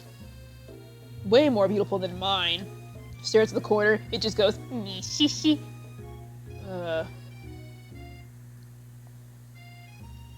Without ever acknowledging that he's being watched, he does a short horse dance before dismounting with a flourish. He then slaps the beautiful creature gently on his rear, sending it running free into the countryside. Be free, spirits. Run like the wind. Clop, clop, clop noises. Oh my gosh, this game is weird and I love it. You are so struck by the sight of him that you lose the ability to speak coherently. Oh, I didn't realize anyone was watching. Don't worry, he knows his way home. You attempt to compliment Colonel Sanders, but the words don't come out exactly right. We just end up saying nice, it's like we're trying to compliment him and his horse, but we end up saying nice ass. The ass meaning his horse or whatever. What a horseful beaut you have. I mean, what a horseful beaut you have. Dang it, that's just what I said. We messed up twice. We can't talk. Being a good friend, Miriam attempts to cover for you. I got you, homie. Love you, Miriam. Oh, he just gets really nervous around people they like. What? That's not helping. I mean, they get food poisoning and we're up all night. It was gruesome. You should have seen it. Oh man. I think one of them died. She gives you a wink and a smile as if to say, situation? Thank you, Miriam. I owe you big time. Can't blame a girl for trying. And with that, Colonel Sanders disappears into the school, leaving you and Miriam to follow. School time! When you enter the classroom, you can see your two rivals, Ashley and Van the Man. They're doing something bad, as always. Jerks. By the way they're hiding, you know it must be really bad. Like, counterfeiting recipes bad. Experimenting with restricted ingredients bad. Summoning a demon bad? What if it's starting a killing game bad? Oh no! That would be the worst. You try to get a peek over Van's hulking shoulder. But he sees you coming. Shit. Whoa there, little one. I'm not sure you're ready to handle this. Why don't you make like a bee and mind your own wax, honey?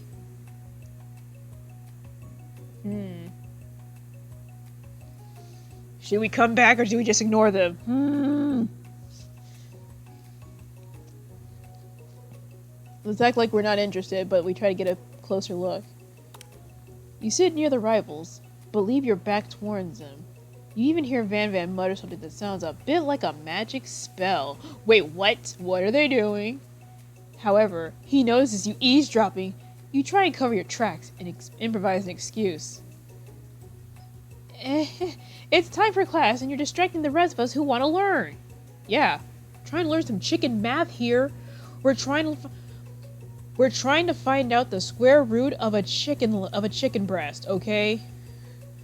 It's very important. It's gonna be on the quiz. Now you've upset him. Ah, great. Oh, and you're the emperor of cooking, are you? You make the rules? No, but he does. Bark, bark. Sprinkles is pissed. Professor Dog is pissed. I'm not sure you'd know a good meal if it ate you. I mean, at least mine doesn't fucking kill people. Being the best chef in the world takes more than just culinary skills. It takes creativity. It takes panache. It takes not killing people. And it doesn't hurt to use a little evil. Ah, man, they're so evil. Oh, but I can't get mad at them because they're so fresh. You finally get a look at what they were hiding, and you instantly recognize it. The Chickenomicon. Oh my gosh, they're gonna use the Chickenomicon. What are they gonna try and summon? It's a book, just like the one you found after your encounter with the Spork monster. That's the same book I found last night at the quad. Ashley immediately elbows Van Van, who hides the book behind his back. I don't know what you're talking about. That book is a fairly heirloom and its contents are secret. You notice that they haven't just been studying the book. They've got Pop pinned to the wall, and they're tossing potato skins at him as he tries to catch them in his mouth. They're trying to turn Pop into a monster? No way! We're playing, hee. Oh, poor Pop has no idea. They're going to summon a chicken monster, and we're gonna have to defeat him with our student loans. Before you dig any further, you're interrupted by the arrival of more students. It's almost time for class. We'll deal with this later. Beep beep. Oh hey Clank, you're a little more overheated than usual. I'm guessing you and Miriam hit it off. Clank must be running late. He's in such a hurry that he rolls right over Van Van's meaty foot. Hey, watch you bucket of bolts. That's robophobic. You watch how you talk to him. He didn't do anything. You leave freaking Clank alone. Oh shit, he is angry. Angry Clank. Wow. Who do you think you're talking to? I've never heard such language, not even from a stand mixer. Oh shit, I don't know what he said. Clank, I don't know what you just said, but boy do you say it. Womp womp. Oh my gosh. Yeah, you tell him, Clank. I don't know what he's saying. No, your mother was a stand mixer. Ah, snap. Clank be bringing mamas into it. This is getting crazy. Oh, snap. Van Van jumps in to attack Clank, but Clank shocks Van Van, sending him flying across the room. Oh, snap. Protect me, Colonel Sanders. These crazy men are about to come to blows. I think it must be over for me, but I'm not interested in either of them. Oh my gosh. Ashley's tone has completely changed in an instant. She bats her eyelashes at Colonel Sanders. Surely he must know that this is a ruse. Right? Gentlemen, get a hold of yourselves. Save it for the arena at least. Or don't. Honestly, what do I care? I've got lofty career aspirations to focus on. Maybe I can help you with your business plan. Just then, Sprinkles arrives to signal the true start of the class day. He's panting, which doesn't seem that abnormal. He's a professor, but he's also a dog. He's got short legs. Students, please take your seats. I apologize for my late arrival. I spent the morning chasing a car all around town, and my tiny legs are very, very tired. But I'm here now, and I hope you're ready to learn. Rub his furry dog belly, he loves it. Yes! I knew it. We rub the belly. After he catches his breath, Sprinkles regains control of the classroom. Without further ado, we'll review the global history of my favorite fowl, the chicken. If you want to pay attention to the lesson, surely you do. We gotta learn about a chicken. We gotta become one with the chicken if we're going to cook the chicken. Which is why, in 1776, at the signing of the Declaration of Independence, it was a chicken who first signed their name. I guess it was Mr. John Hancock. Get it? Because chicken. Ha ha ha ha ha! I'm going to lose subscribers for that pun. But you can't help but daydream about Colonel Sanders, and you miss most of the important. God, oh no, we're distracted. When you come to, Sprinkles is holding a tray of food in front of you. Well, KiKiD? Naturally, this appears to you to be a sample platter. Which item do you want to sample?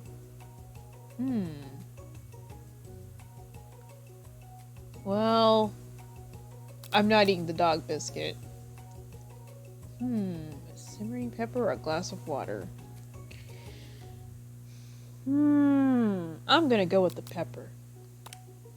A brightly colored pepper stands out from the other items. It sparkles in a most eye-catching way, so naturally you reach out, grab it, and eat it right away.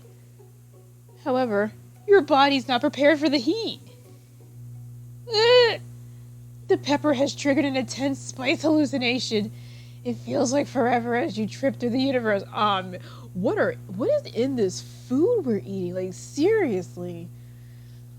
Like, first we eat chicken so good that we jump into space and time, and now we eat a freaking spicy pepper?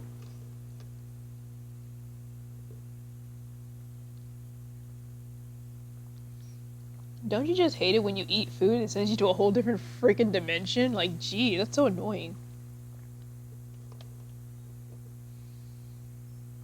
Oh no, he's... subscribe. Hey, I'm just kidding, actually I like the pun. Yay, somebody likes my terrible puns. I'm happy. Leave a like for terrible puns and food that will trip you out through space and time. My friend. Ooh. We're dealing with... Oh, great. We're dealing... Not only we're jumping through space and time, and now we're dealing with the supernatural. Watch out, Zero, Escape, and Danganronpa. These guys are bringing out the freaking supernatural. Something y'all should have freaking done. But whatever. This guy again? I'm here to give you an important message. Ooh. I know his voice is Howard, but he's being a ghost right now. Want to hear a joke? Is it a chicken joke?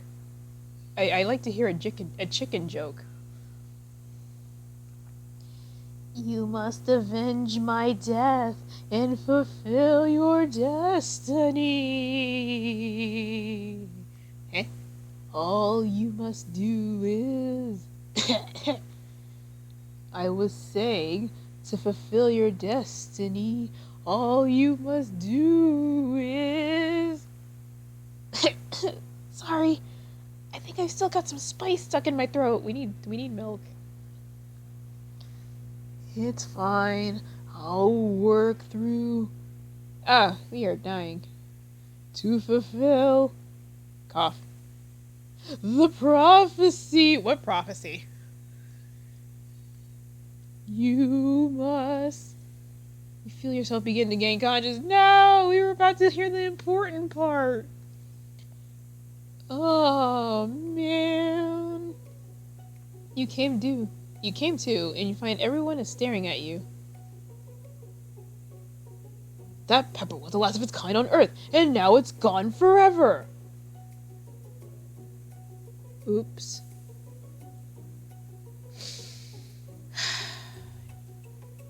You think to yourself, geez, I should pay better attention. We all make mistakes. I'm sure he'll forgive you.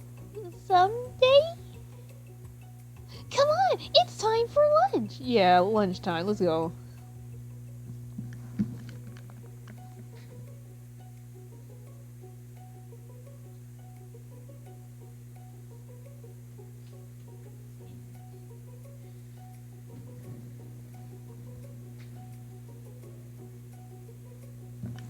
Huh? That wasn't a chicken joke. 0 out of 10. Not a chicken joke. Ah. It was a really good joke, but it's not a chicken joke because we're playing the chicken game. Before anyone can relax, the cafeteria lights dim. And your rivals enter to make a dramatic announcement. Oh boy, what are they up to now? Today's lunch will be prepared via timed competitive cook-off. What? The level of theatrics with these two is off the charts.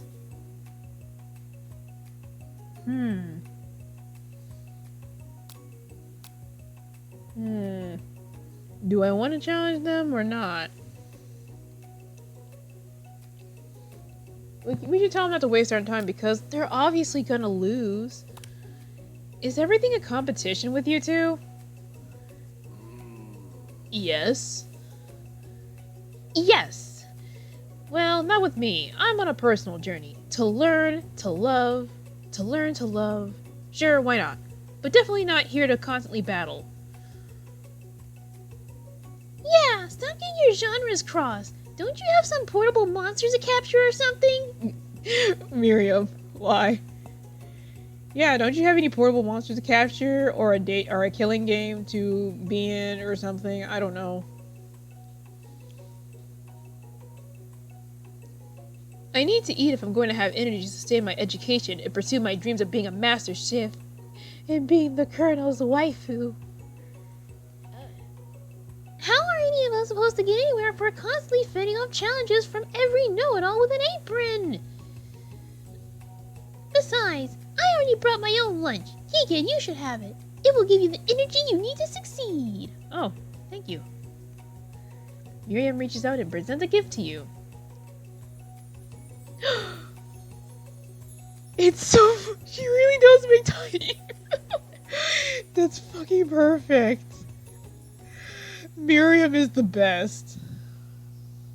It's so tiny. I'm taking a screenshot of that. Is there a way I can like remove the UI so I can take a picture of this? I need this as a screenshot. It's so tiny. Wow, I think I have a tea set exactly like that. It's like a little Kirby tea set. It comes with like it comes with a coffee and a cup and a cupcake. It's like, oh my god, that is so fucking small. How is that even possible? Oh my gosh, Miriam is the best chef in this game. My special grilled cheese and tomato soup with chocolate milk to wash it down and a tartlet for dessert. It's so fucking tiny. Oh my god, I love it. I love this. Oh, a chicken joke. Why did the chicken cross the road? Why did the chicken cross the road? It's so fucking tiny. It only takes you about 5 seconds to eat Miriam's tiny food. But it's just what you need for motivation. It's so fucking small. I love it. It's so tiny. Wait a minute. That comes with a plate. Is the plate and glass also edible? I sure hope so. Because if not, then we are bleeding from our mouths right now, and that is not okay. Maybe that's why. Maybe that's why freaking Ashley's giving us that weird look. Because we're trying to stand up to her, but like we just have nothing but shattered glass in our mouth, and it's just bleeding. Like it's on. We're just ignoring it all. Oh my gosh. You know what? I've learned enough for today. Let's battle. Just as things reach a boiling point, Sprinkle steps in. Surely he'll put a stop to this madness, or encourage it. Now, students, please settle down. This is the lunchroom, not a sporting court. Finally, a little sense. You breathe a sigh of relief. At least, not until we turn on the timer. Wait, what? Just then a huge light blasts you in the face, flashing the words timer radio. What the hell's going on? Is this a fighting game now? That's what I'm talking about. Oh, 5, 6, 7, 8, 9. I stand corrected. Gosh, darn it, Sprinkles. You're supposed to be the responsible one. If it's a battle you want, it's a battle you'll get. My bestie can beat the best of them. Best believe it. Yeah. Like a diamond, I was formed under pressure, and now is my chance to shine. I will defeat you myself. It's on. Oh shoot. Awesome battle music?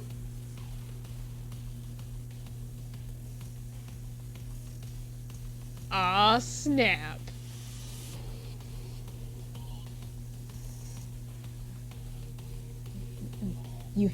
You had his chicken, and you made mashed potatoes and gravies on day 1, and you're feeling like you could really impress him again here. It's time to boil some water for the potatoes. Think fast. If the timer runs down, you'll be forced to pick randomly. Oh shit.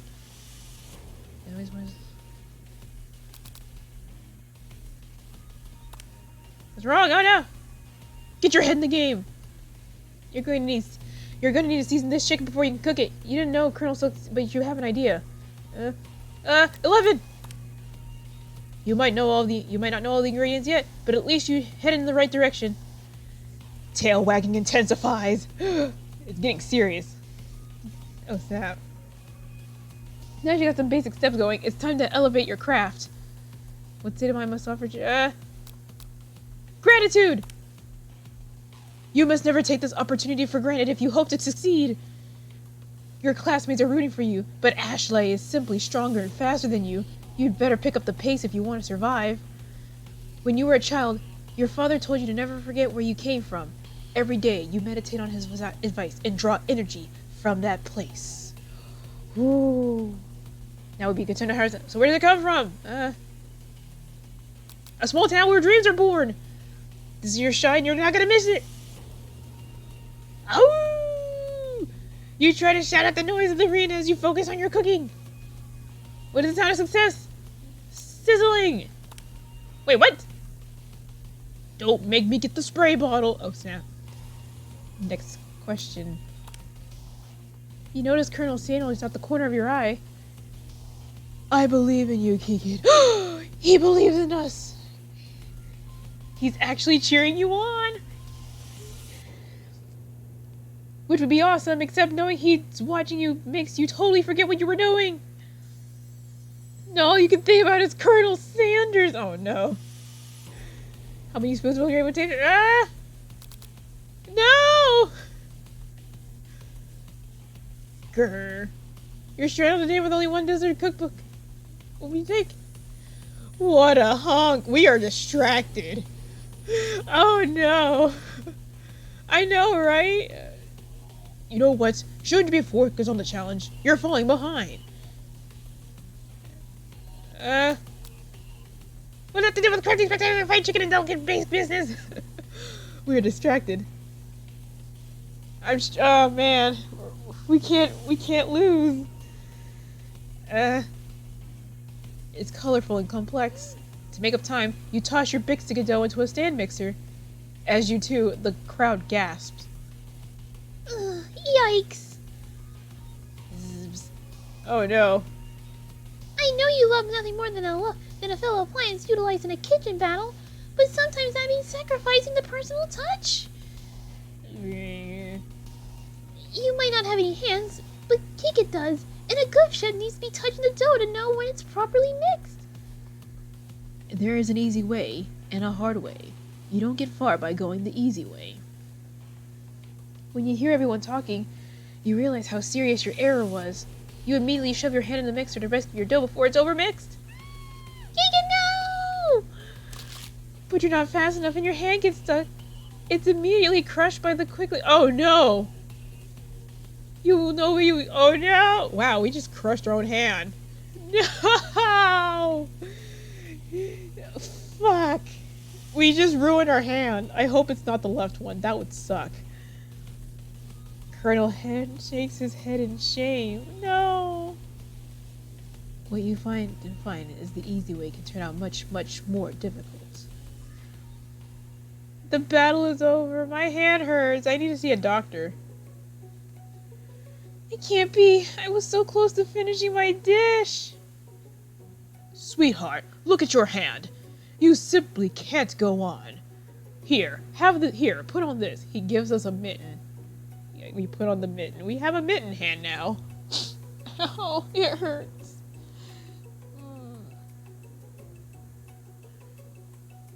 Ew, that's too bad. And here I am with a completed dish ready to serve. Surely that makes me the winner by default. No, no, no. It wouldn't be fair to compare the two. On account of KiKiD's injury. Yeah. I have to wear this uckin' fugly mitten. You see Sprinkles begin to lick his doggy chops as he locks onto the dish. But I suppose you should at least tell us what you prepared. Well, because I'm the sweetest, I skipped straight to dessert. Under this white chocolate dome, you'll find a wide array of delights taking you on a journey of flavor that tastes good and tells a story of excellence. This food porn is amazing. I'm just gonna take a picture of that. I was going to ask KiKi to do the honor, but since you're injured, I'm afraid that pouring this creamer of hot, delicate chocolate sauce might be too difficult. I mean, I got my other hand. I could just do it with one hand and you just hold the plate. It's not that hard. Colonel Sanders, if you don't mind lending me your strong, steady hand. You do realize I have two hands, right? One of them is wearing a mitten, but I have two hands. Colonel Sanders pours the hot chocolate sauce on top of the dome, causing it to melt away, revealing the ingredients hidden within. Oh, that's so fucking good. Oh my god. Oh, goddamn you, Ashley. Oh, man. Oh, my mouth. Inside, you'll find a delicate fried cheese croquette atop the slice of a honeycomb, ice cream two ways, tender nougat, and pearls of blueberry glare. Oh, my God. Damn you, Ashley. She's so evil, but God, that's so good. She's so evil. Colonel Sanders seemed intrigued, but perhaps not impressed as he dips his finger in the chocolate sauce. Simplicity isn't your strong suit, is it, Ashley? Oh, you! As he places a sauce-covered finger onto his lips, Ashley leans over and whispers something in his ear. A dab of sauce sticks to his mustache. That is my man, Ashley. You reach out with your apron to wipe the sauce off his glistening face. Colonel Sanders recoils and brushes you back. Oh no! The goatee isn't just a fashion statement, and it's also functional. I was saving that flavor for later. Oh no! I'm sorry.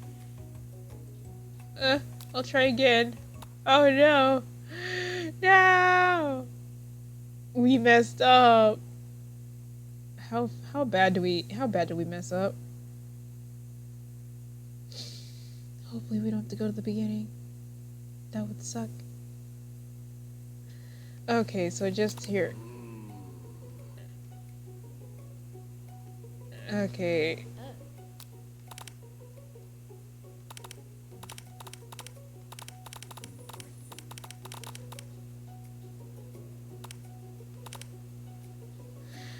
Let's see if we can do this battle again.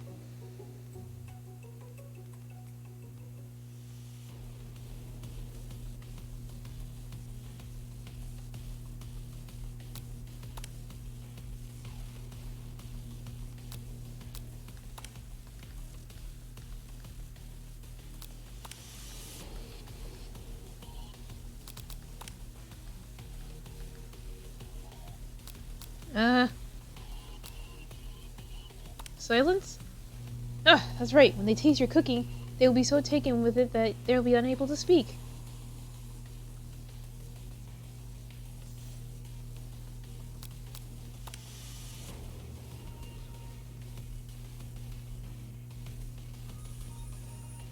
We are distracted.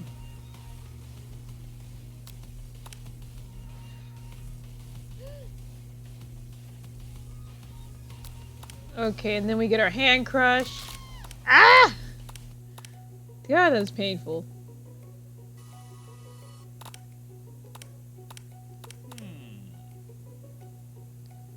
Ah, okay. We gotta internalize our rage before we piss off El Colonel. Your rage burns so intensely within your eyes that they burst into flame. Friggin' Ashley! The flames cause your eyebrows to catch fire and turn to ash, and they fall off your face, which means people will have a hard time understanding your emotions for the rest of the semester. Perhaps forever. Dang. Embarrassed and ashamed by your poor performance, not to mention your crispy fried brow. It was such a good brow, but I freaking burned it off.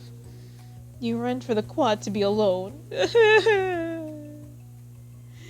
The beautiful weather smells like an insult. Inside of you, a storm rages. Stupid mitten hand.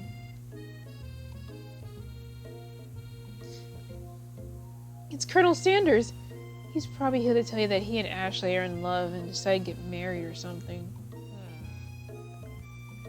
And he won't even ask you to cater his women because you're a terrible chef and an awful person. Ah! This sucks. You try to hide from him, but he approaches you directly. I know you're hurting right now. Not just from the devastating loss, but from that run-in with the mixer and that small fire. We should get that checked out. Fine. I'm fine. Can't you just leave me alone? I'm a loser. I'm not fit to fulfill your fryer. I'll never be a master chef. I'm just a normal high school girl with no talent whatsoever. And I got this fucking mitten hand. I look like some creeper with white hair.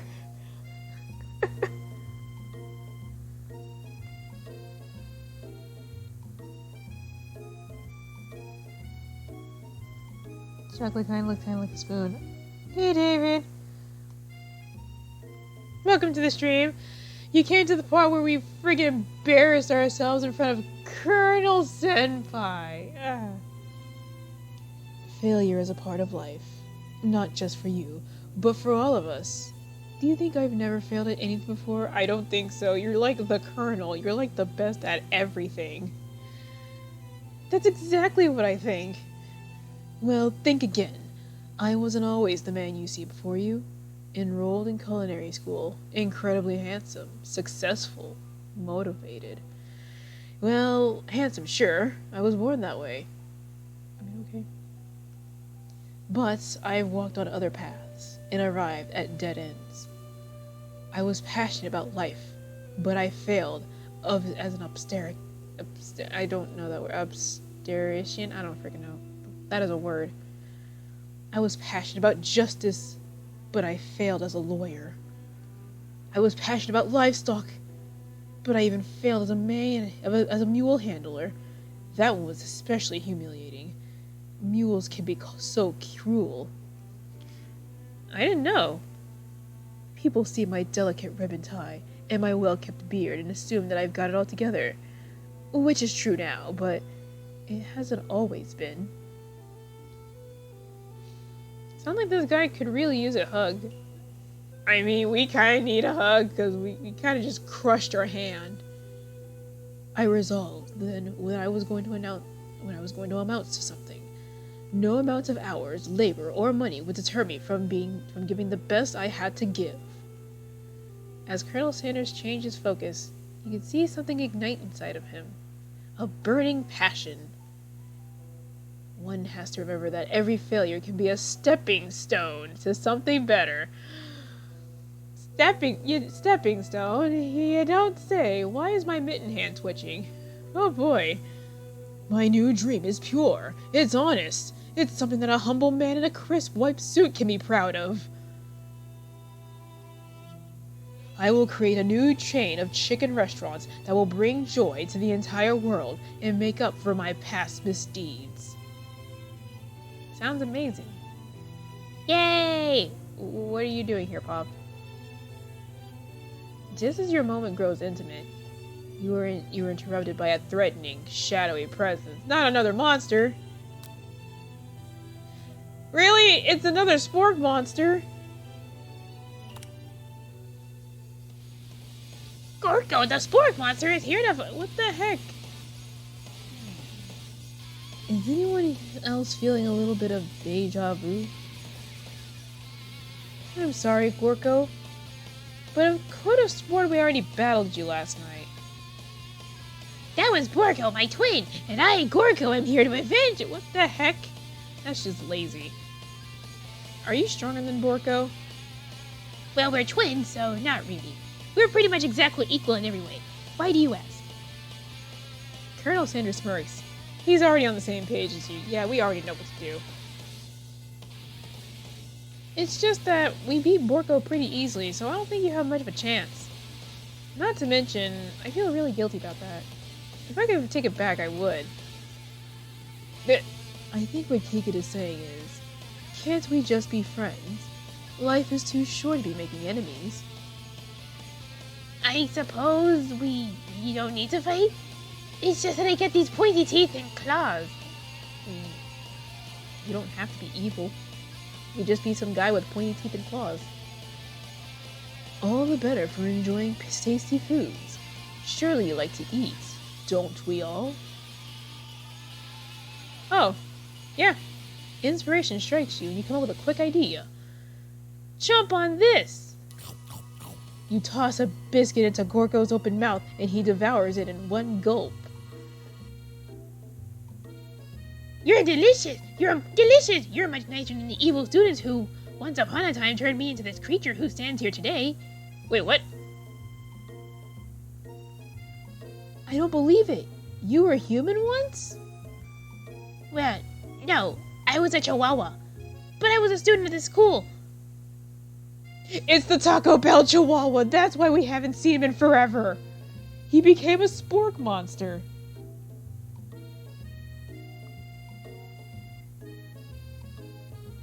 Oh! My gosh, Jake is back. Yo! Are you gonna watch the reboot of Are You Afraid of the Dark? I don't have cable, so probably not. I'll probably check it out if it's online. Oh my gosh, I was so into it that I almost forgot.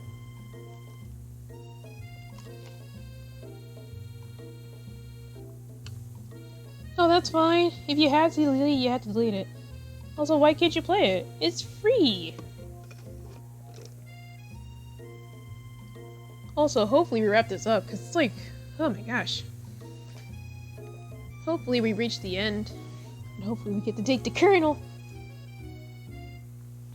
But, yeah. It's so weird because this game is huge. I totally forgot about the chat. I'm so sorry. I was so into it. Dating is serious business.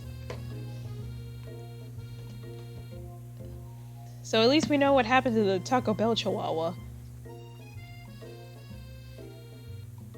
I was a student until one day some mean kids would cast a dark enchantment and I was forever transformed. A magic spell book. Precisely! Borko used to have a copy, but somewhere along the way I've lost it. If you find such a book, I beg of you, respect it. You're a powerful chef, and it shouldn't rely on such dark and evil magic. No, you should be protecting the innocent from those who could cheat them through sorcery and guile. I think that's the word. I don't want to do the spork monster voice. It sounds like there are some bad cooks in the kitchen of life. KiKiD, together I am sure we can defeat them. Oh gee, I wonder who they could be. Surely it's not Ashley and Van Van. Come back to my hideaway and we can discuss. A personal invite? You can't imagine what Colonel Sanders' room must be like, but it sounds like you're about to find out. I'm sorry, he do. He does look kind of like Markiplier. Oh my gosh. Speaking of Markiplier, has he played this game yet? Is this Colonel's place? My gosh.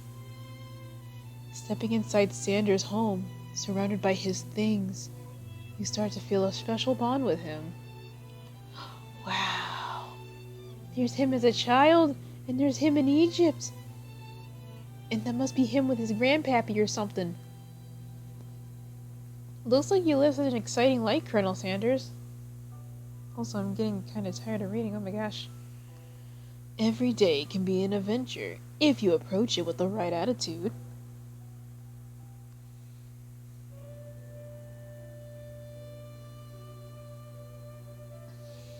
Long ago, I made the decision to never stop searching, never stop working, never stop imagining.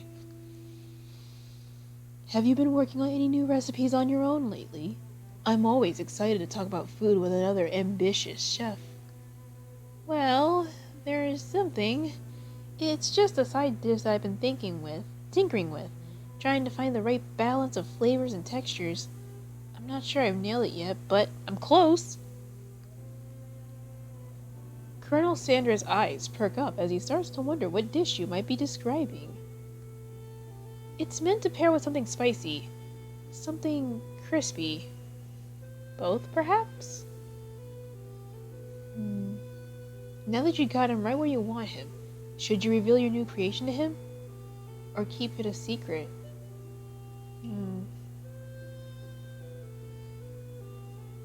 We should reveal it. Hopefully we can exchange secrets. You decide that you're ready to tell, as you'll never be able to share your original cooking with Colonel Sanders.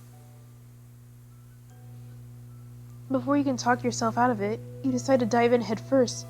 You reach into your lunch bag for a special dish that you've been keeping on ice all day.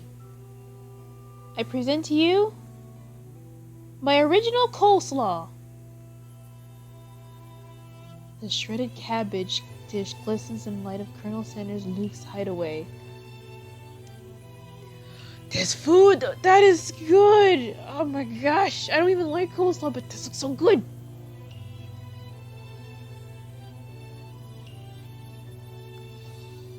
Oh my gosh. Seriously, the food drawn here is amazing. Who drew all this? I need to go to the credits. This is nice. Magnificent.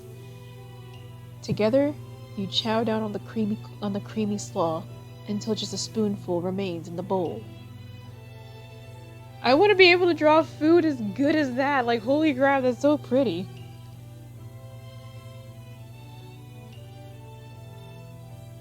Jacksepticeye did? If you don't, do you mind if I hold on to the last bite?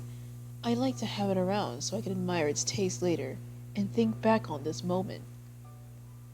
You could offer him to make some more, but he seems like a very sentimental kind of guy. Sure, why not? Please make yourself comfortable. I'll be back in just a moment. I dive head first on the couch. Oh my gosh, it's so comfy. I stretch out on the couch. It's so comfy.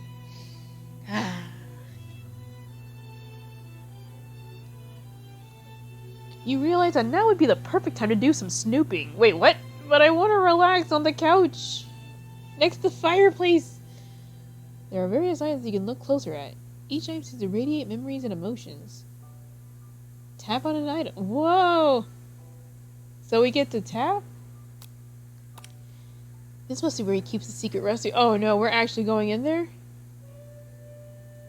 What number is important to Colonel Sanders? Then it dawns on you. As soon as you turn the dial to 111111, the safe opens. Inside it you find a single note. I want to check the other ones, like the vase and the chicken and the pictures and the scenery. I didn't even know there was a safe there. What? I want to check out the other things. Can chicken be prepared sashimi style? An adorable little baby crawls on the floor. From the goatee and mustache combo he sports, you figure that must be Colonel Sanders himself. That, or maybe it's the drumstick that seems to be waving like a rattle. Who frames a baby picture of just themselves? Probably the same kind of person who would make their own face the logo of the company they founded. Am I right? Yeah. You take a close look at this large urn sitting on a nearby pedestal. There's a plaque on it. It's dusty, but when you wipe it off, you can read the encryption. It says, "Here lies the ashes of all my past careers and business failures." So what, every time his business goes down, he just burns it to the ground? Like, dang.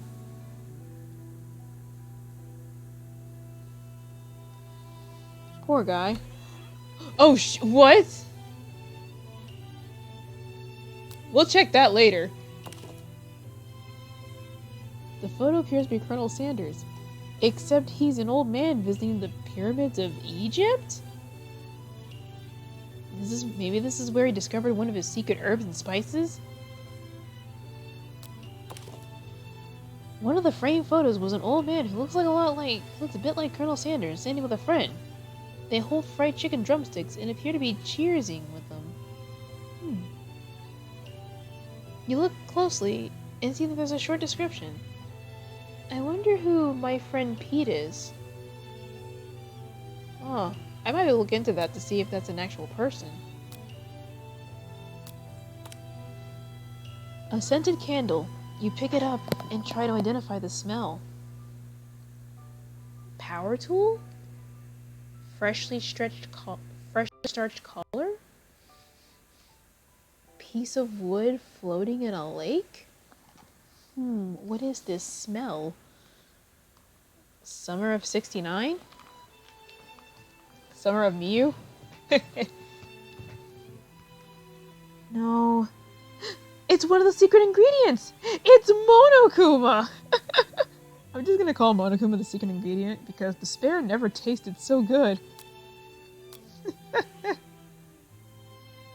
Okay, what really is a secret ingredient? I'm just making up as we go. Watch, I'm gonna change it to something even more ridiculous. A lock of hair that is woven through the teeth of the comb. Upon further inspection, you realize that the hair therein isn't just silvery in color. It's actually made of spun silver. His hair is made of actual silver?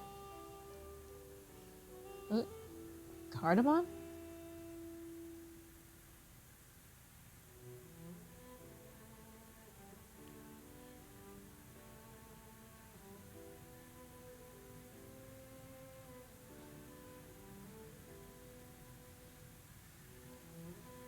Oh, the secret ingredient?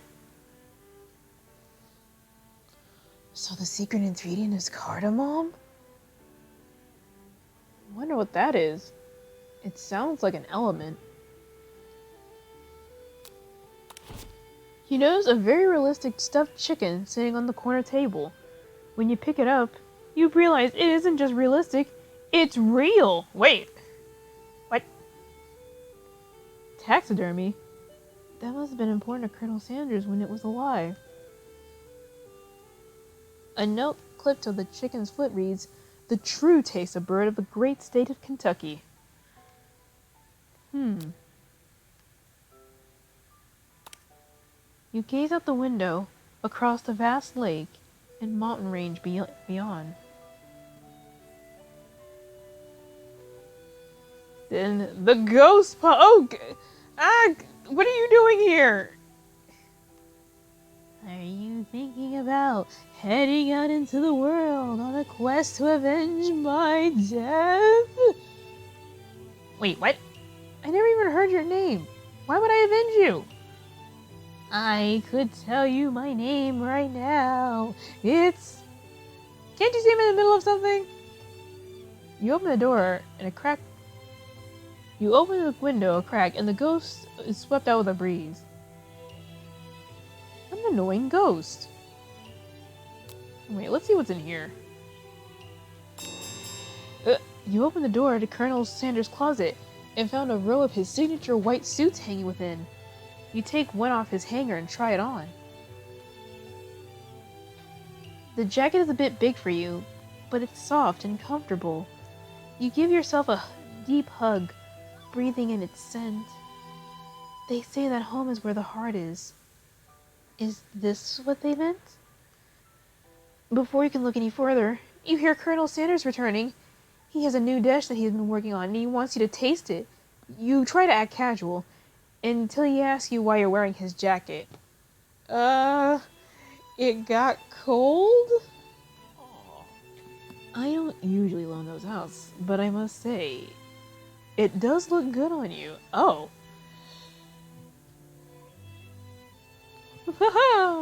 We're the Colonel. Oh crap, the jacket! You forgot to take it off.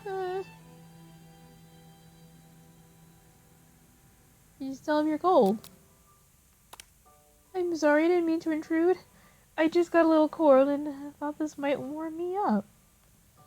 Colonel Sanders smiles and scoots close to the fireplace. It's warm by the fire. Why don't you come a little closer, eh? Suddenly, I feel like everything's moving too fast. Final exams are tomorrow and you should be thinking about what you're going to cook. Jeez.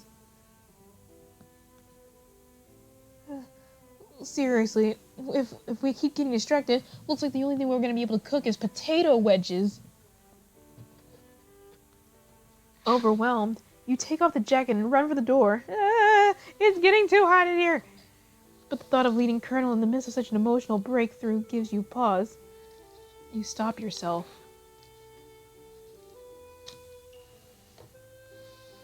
Colonel? Yes, KiKiD? I honestly think they may be the beginning of something wonderful. I think you're right. We should take things slow. You talk late into the night and drift off into a slumber. Dream sequence! Oh, okay.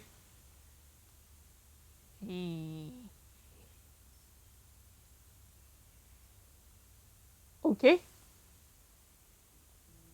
Oh, hold on one second. I'm gonna eat me a quick piece of chicken.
It's final day. We gotta make it count.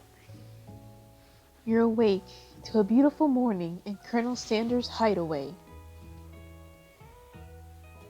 Did you make the right decision on how to respond to Colonel Sanders? Only time will truly tell. Today is the day that could change the rest of your life. You think about the new secret ingredient you just learned about. Pomegranate. I don't know. You had like 3 different kind of secret ingredients. Hope, Monokuma's, pomegranate. I don't know. Wait a minute.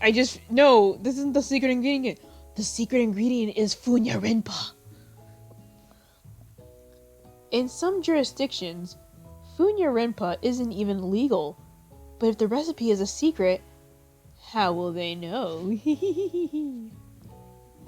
Your thoughts are interrupted when Colonel Sanders emerges into the room. He's holding a gorgeously plated breakfast, and your mouth waters at the sight of it. Here is a simple breakfast I just whipped up. Huh? Oh, yeah. Oh my god. That's so... Oh my gosh. I need a drumstick and a biscuit now. Why is the... Oh my gosh. This is too good. It's meticulous. You taste Colonel Sanders' food, and it takes you on a journey. When you return, he's waiting to ask you an important question. So, would you say that we're the perfect match? How presumptuous! My cuisine, in your taste buds, that is. Denied. Such confidence, such crate. Could he be the world's greatest gift to cookery? Let's flatter him. You know, I think we might make a great team. A single tear begins to pool in the corner of his eyes as he gazes out the window. And with the right business partner, I know I can't fail. We did it! We did it, boys! We got him to notice us! If only the actual fruit... It kind of does! It actually does look kind of like that. I can't speak for the mashed potatoes and gravy, though. It literally, it's just a pool of... It just looks like a pool of gravy from the top view. But I will say that the chicken and the biscuits look exactly like that. Holy shit. Ah. Business partner? Could he be talking to you? It's all happening too quickly. Overcome with emotion and confused by your feelings, you're on the verge of tears. Unable to speak, the only answer you can find is to run out the door and go home. There's still one more day left of school after all. The University of Cooking School Academy for Learning awaits for no one. If you get home and find something very surprising, your best friend is there waiting for you. Wait, what? Where have you been? Oh my gosh. Because I had one heck of a night. I've been desperate to talk to you about it, but I couldn't find you. I got worried that something had happened to you. It's okay, I was just... But now it turns out you're fine. I can finally get you up to speed on the saga of Miriam. Tell us, what is the saga of Miriam? Sure, but... You will not believe what happened to me after school yesterday. I went on a date. With Clank? I think I can believe that. Since I've been partnered up with Clank, he asked me to go out with him. Wait, what? He made the first move? Of course I told him, you better keep your dials turned to polite and respectful. I'm not that kind of girl. Dang. But he was just interested in spending some one-on-one time together and getting to know me. So I said, yeah, sure. I can get to know the little metallic guy. Oh, that's nice. He did taste Van, so that's cool. Long story short, he took me skydiving with his friends, but things quickly spiraled out of control. Wait, what? Oh my, can you imagine freaking... Can you just imagine, like, a microwave skydiving? Oh my god. Is it the parachute comes out and everything? Did she just say skydiving? As if that's a typical first date to go on with a talking pressure cooker? Yes.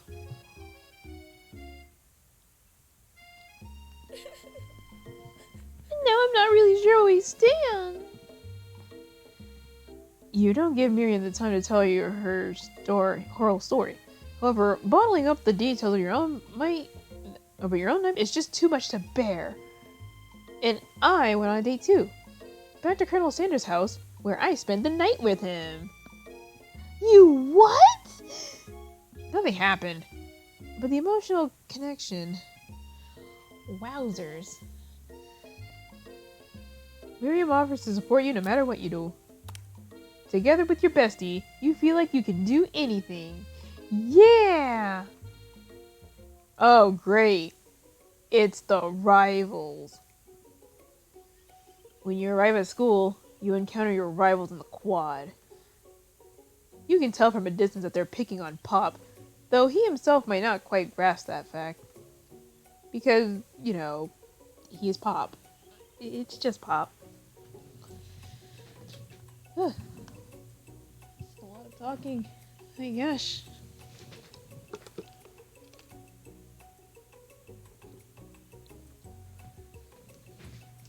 It's amazing how they can still go on. Oh my gosh. The secret ingredient is Colonel Sanders' love. Nah, it has to be something complicated. What's this swirly? That sounds delicious. Oh, it's great. I'll order you up one right away. I'll have my swirly with sprinkles, please. Here, he sprinkles the dog and the treat. You can get your swirly dipped too. Why don't you pick on someone your own size? Because I'm literally the biggest person at this school. I mean, that's fair. Well, there is that horse that Colonel Sanders rides to school. But who would dare pick on such a gentle and beautiful creature? You got some nerve, KiKiD, suggesting I pick on a defenseless horse. I didn't say that. Okay, now you're twisting my words, and I won't have it. You clench your fist. But the injury from yesterday's mixer incident makes you wince in pain. Meanwhile, you don't see it, but some guy with messy white hair comes up to you and some guy with messy white hair comes up to you and hands you your mitten because you apparently dropped it. You can't help but feel some really bad vibes from that guy.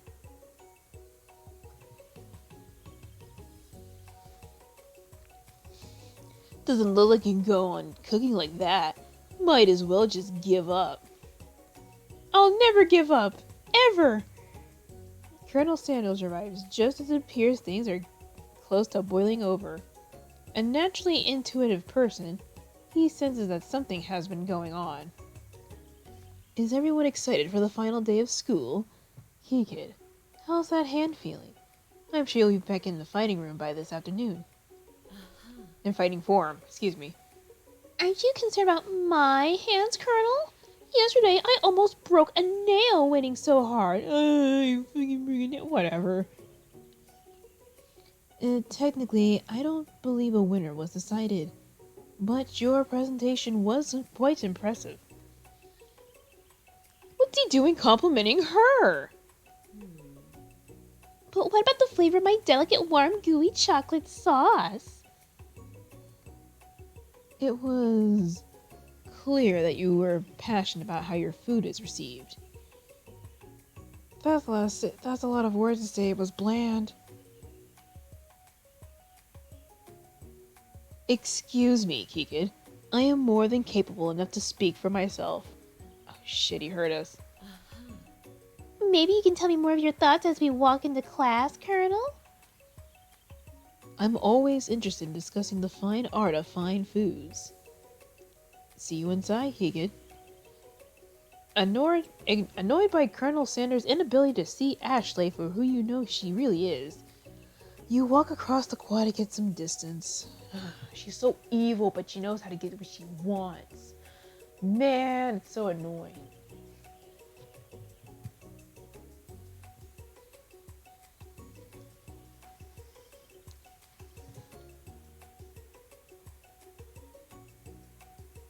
That person you were talking about was... No, it wasn't. It was somebody else. He's not the only one with messy white hair.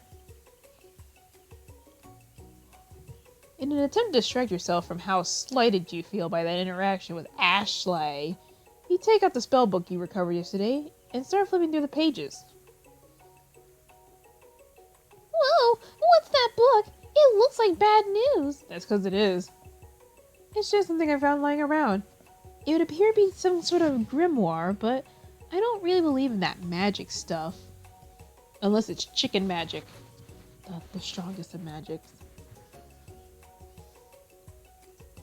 Then who was it?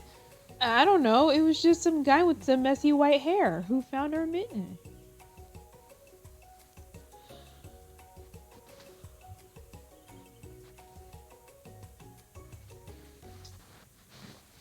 A grimoire? Like a book of spells? Oh no. Why? Who would spend so much time decorating a magic book if it weren't really powerful?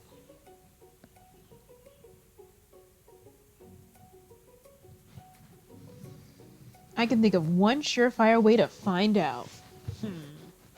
You open to a page covered with acne with arcane warnings.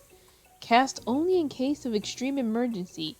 It says around the edges of the page. I could use the spell here that says it will erase anyone I choose from all my memories. If I scrub out Colonel Sanders, it would probably help me focus better on the upcoming final exam. But if we do that, our love will be destroyed.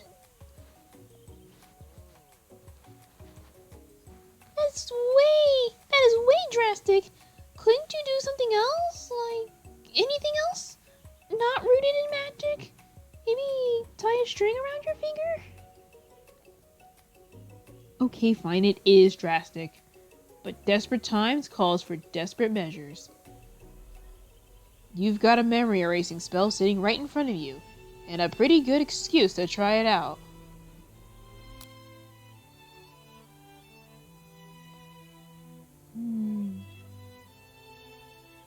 But if we do it, we'll remove our memories of Colonel Sanders.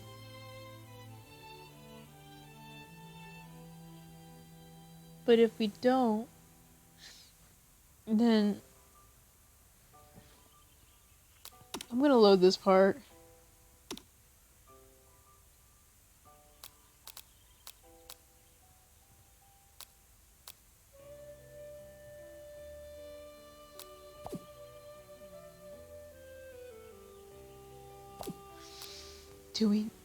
Looks like we'll have to do it. Because we want to graduate so we can love us. You begin to recite the spell, but you stumble on the words. And the only effect it seems to have is to make you forget what it is you were doing. Oh, right. After looking back at the page again, it comes rushing back to you.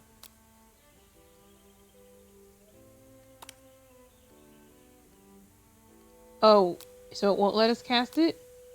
Fine. You take your friend's advice and put the book away. Meh.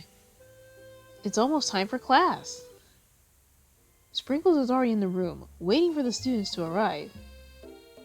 He clears his voice to make a quick announcement. I want you all to know, I feel something of a dog moment coming on, but I assure you, it's nothing to be afraid of. His cute little nose scrunches up and he begins to breathe quickly. I know, he must be hungry. Reach out for some old homework to give him a snack. You reach out into your backpack and grab some homework from last semester that you forgot to turn in. Sprinkles immediately goes for it and gobbles the sheet of paper like it's a piece of fresh chicken rawhide. I apologize for the outburst. I know this seems cliché, but not much in this world satisfies like ungraded work. My, KiKiD. Were you studying something with cinnamon? I've been sitting on a lecture series around the art of cake baking. How insightful. This actually brings up an important point. Thank you. Before we can go any further, Miriam's love drama spills into the class.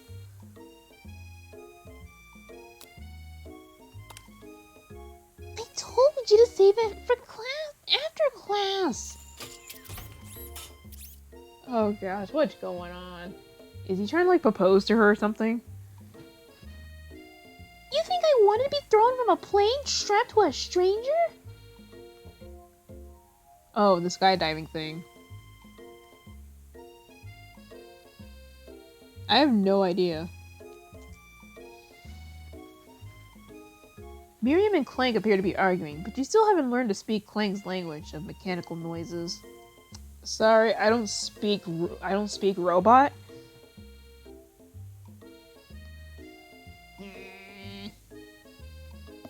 But no!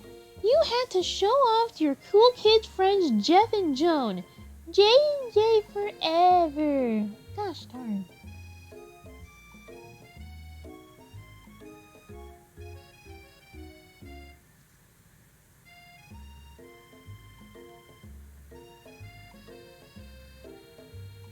I'm actually getting kind of sleepy. Oh boy.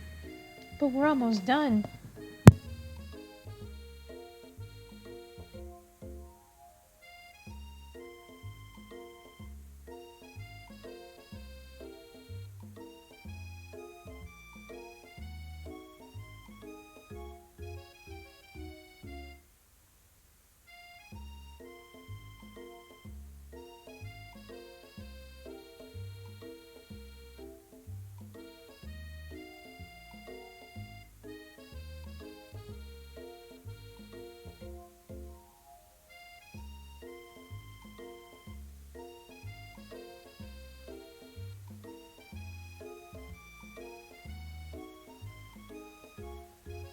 Okay. Let's see. Watch us from a triangle in midair as we descended. Triangles are the strongest shape, don't you know? Yeah, well, that doesn't make it a great date. Oh no. Then take Jeff and Joan with you. You can hold all the hands as you pedal down the mountain or off a cliff for all I care. Oh, sad beep. No! Clank begins to shudder. Steams pour out of his gaps in his panel, and then a loud ding stops him in his tracks.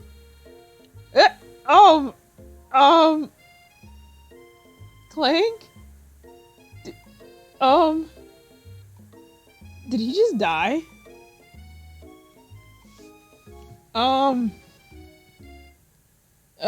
Clank? You're scaring me.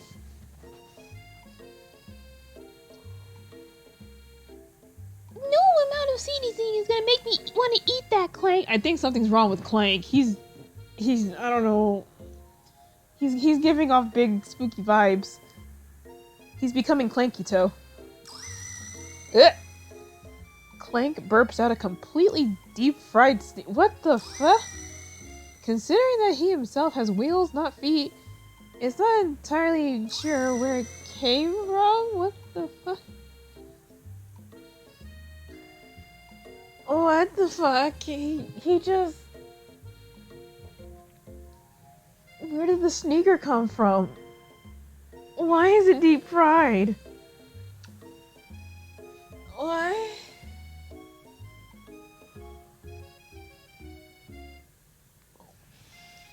In terms of deep fried footwear, I guess it looks okay? Clank slowly rolls out of the room to be alone with his shoe. Everyone tries to pretend like they didn't see that entire thing go down. Nothing like a loud public breakup to cast a pall over the final day of school. Well, that was unfortunate. But we wasn't distract from what lies ahead. The final competition showdown challenge exam! Trademark. I'm still working on the title, but I think you get it. Test time approaches. See you all in the arena. Gotta get our head in the game. Before you can think about your upcoming mountain, there's a very beautiful soul nearby in need of a pep talk. Hey, Miriam, are you okay? Okay, I'm so mad that I could smash a tiny mug, spilling several droplets of hot cocoa all over the floor. How could he embarrass me in class like that, in front of everyone? Her tiny cola is a delicious treasure, so you know that this breakup is no joke, even if the source of her frustration is such a silly boy. What boy? It's a fucking pressure cooker. It's a freaking robot.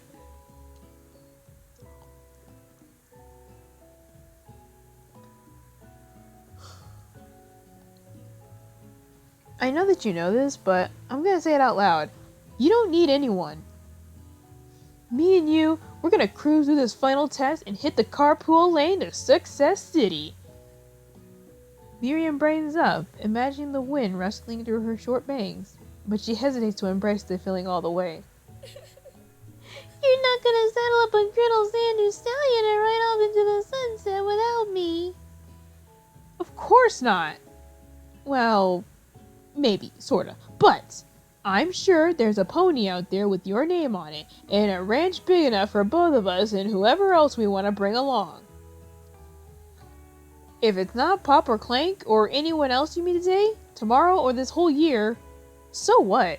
You're a special person who shouldn't settle for the first someone who shows a little interest anyhow. Miriam gives you a big hug and wipes the tears from her cheeks. I should really review my menu for today. I'm going to make a very special soup. And I bet that Professor Dog is gonna love it up.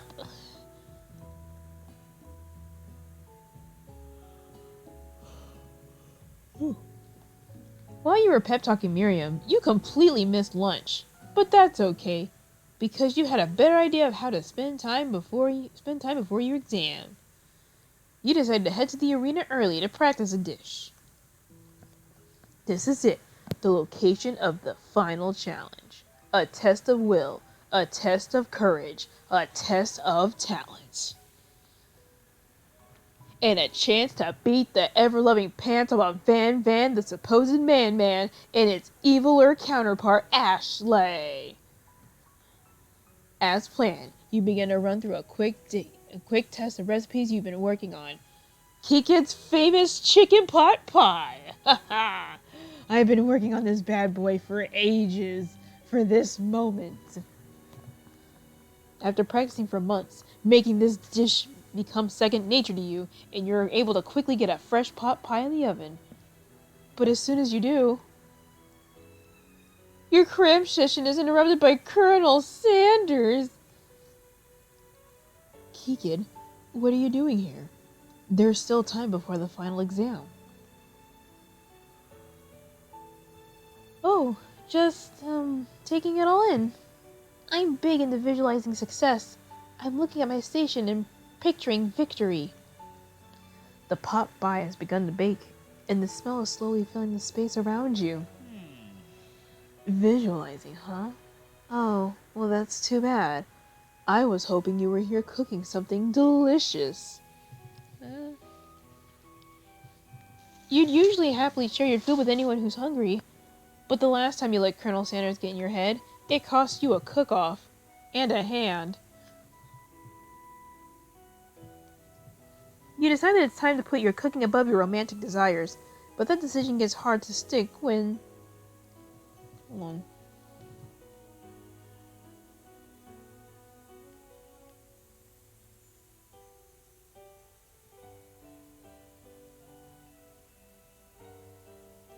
Give me 1 second. This music, though.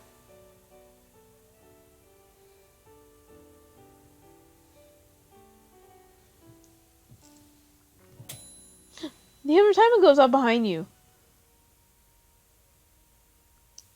Guess I might as well tell us about our fresh up dish.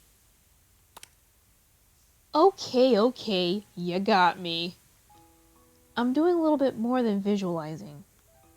I know. My nose can smell a pot pie from 400 yards. Wow.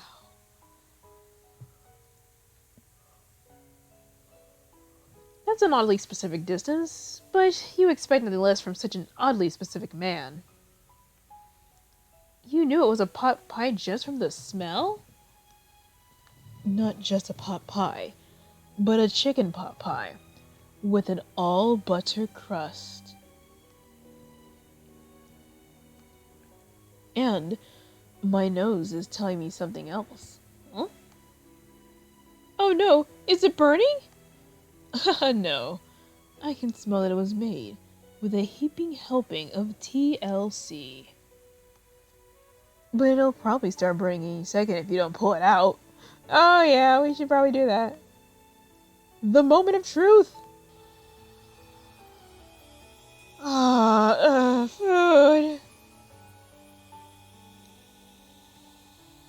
Wow.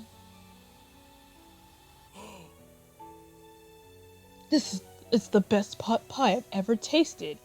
I've always loved country cooking, and I could eat this all day. There's no time left. The final showdown is about to begin. Sprinkles lay down the ground rules. There are no rules. That is, except to cook with everything you've got. Oh, shit. You step up for the cook-off of a lifetime.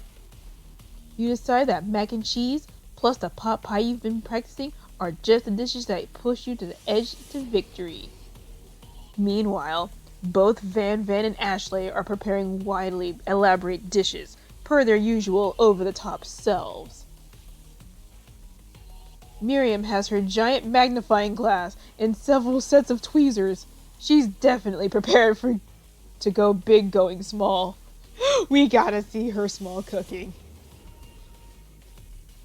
Colonel Sanders seemed to be harnessing his 11 herbs and spices, but he's trying to find a way to improve on something perfect. His original recipe, trademark fried chicken. The intensity in the room starts at a full 10 out of 10 with a frenzy of action. Everyone is calling out really cool special cooking moves as they prepare their food. Wow, this is getting serious. Basically, friggin' Mira's like, tweezer, tickle attack! Or something along that. Or something along those lines. Colonel Sanders batters his chicken as it levitates through the air. Poltergeist is what he's calling it. Egg wash. Miriam furiously injects ingredients into an itty-bitty pot of broth. Best friend Baster Blaster! Oh my god! Yeah! Van flexes his pectorals as he chops up a sea urchin. Let's rock and roid! Oh my gosh. Ashley scoops her pastries off the trays with lightning speed. Shallow personality spatula. Even Clank gets into it. Beep. 5 dial pressure point chicken cooking technique. Oh my god, he spoke English. Wait, when did Clank learn to speak English? This game is amazing. It's the singularity, as it was foretold. We must have let it happen, or the appliances uprising will take us all. Self-destruct. Van quickly unplugs Clank and rolls him out the back door of the arena. Yeah. As you frantically prepare your dish, you notice Ashley has her spellbook out. Is she gonna use some stark magic to turn the tide? No, we mustn't let her. You've got a book of your own, and you're desperate not to see her win another battle. Should take this to fight with magic, even if it's almost certainly evil magic? We must do it the hard way. We mustn't be evil. Who needs magic when you need passion? When you've got passion. I'm gonna do it the hard way. Colonel Sanders sees that you've chosen to win on your own terms, and he gives you a subtle wink from across the room.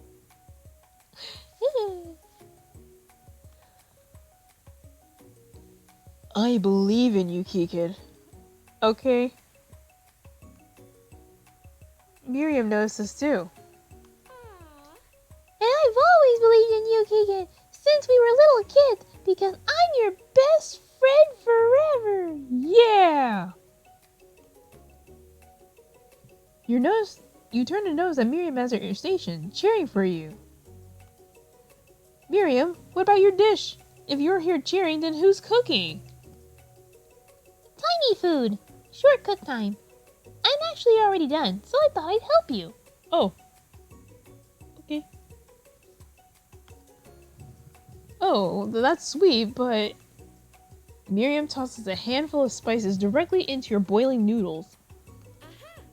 It's the secret ingredient! However, she doesn't know that you lied and the ingredient was made up. And where the hell did she get that eye of newt from?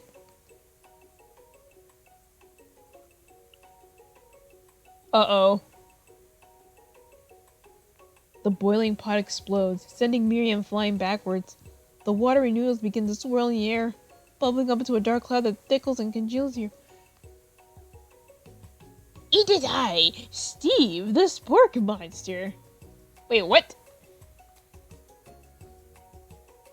Wait, Steve, where ran the Gorko?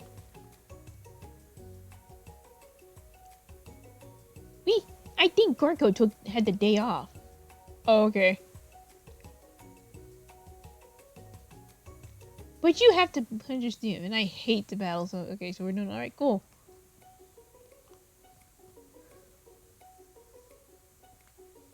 Oh, hey, you're in the middle of a cooking competition. I love this stuff. It's better than TV. You crazy kids and your culinary skills really impress me. Mind if I hang out? Sure, just don't get in the way. Sorry, Steve, but we're kind of in the middle of something. Do you mind? Steve the spork monster noticed that you got the Grimstone stashed beneath your cooking station.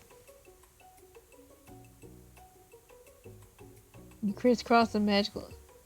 Huh! Yeah, you guessed it, sorta.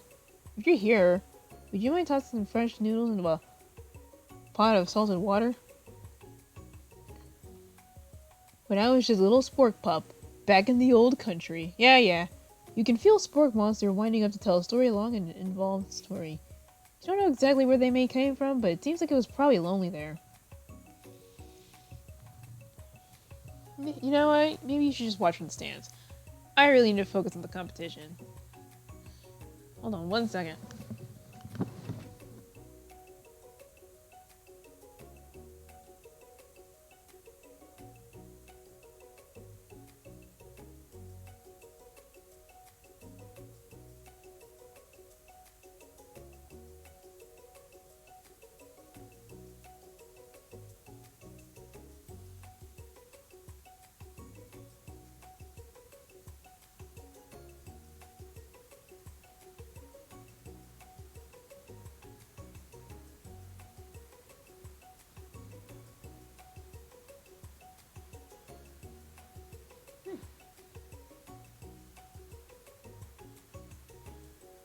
Oh, jeez, how long is this game?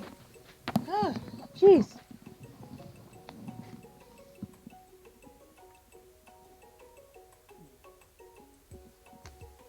You toss a serious stare at Steve and takes the hit. Now it's not the time, Steve. To the stands with you. Okay. Never mind. I'll tell you later. Good luck. Having suffered as you don't know how you could ever win. I'll summon extra power from deep within. I can do this. I have what it takes. I came here to win. Your hair turns mac and cheese orange as culinary energy flows through your body. We're going Super Saiyan. My heart is pure. My hands are steady.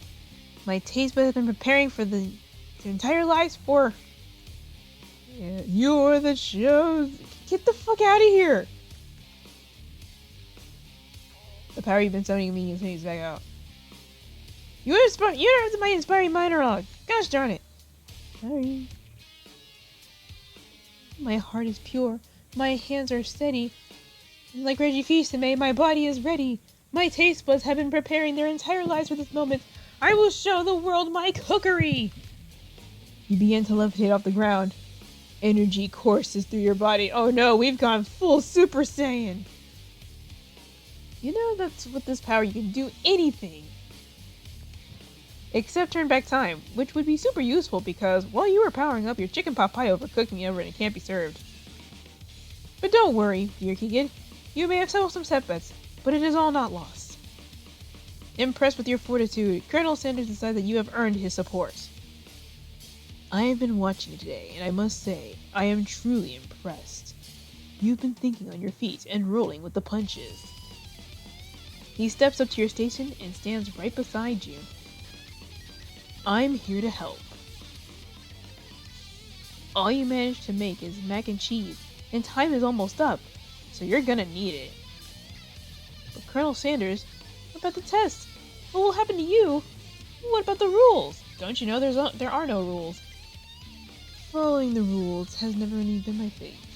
I follow my heart. What a guy.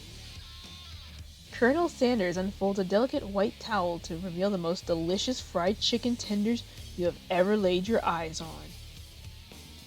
And besides, sometimes unexpected combinations can have surprising effects that'll surpass their individual efforts. Are you suggesting if we combine perfect, we can form the perfect food union? Time's up, students. When time expired, it's the moment everyone has been waiting for.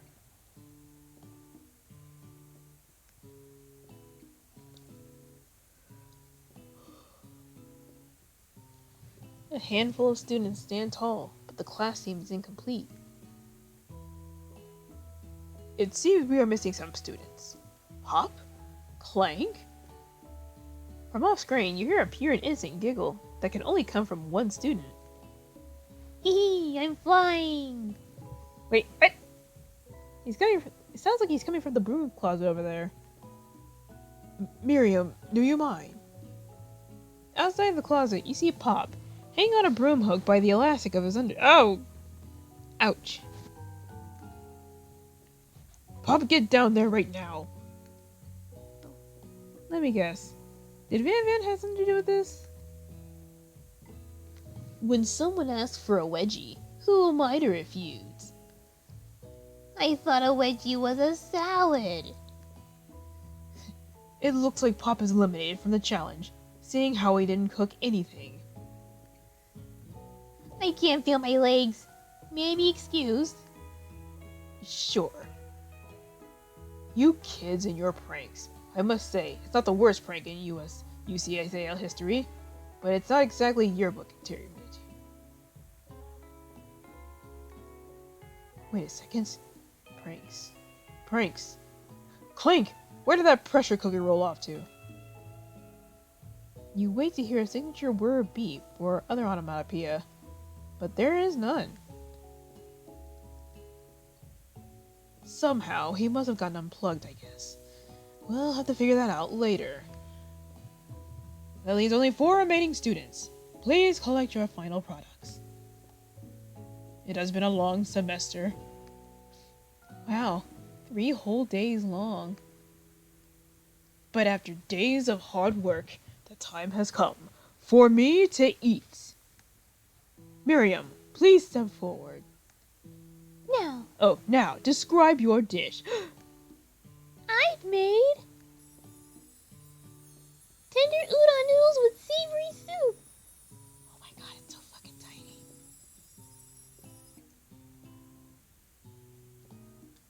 It's not as good as the other one, but it's just as good.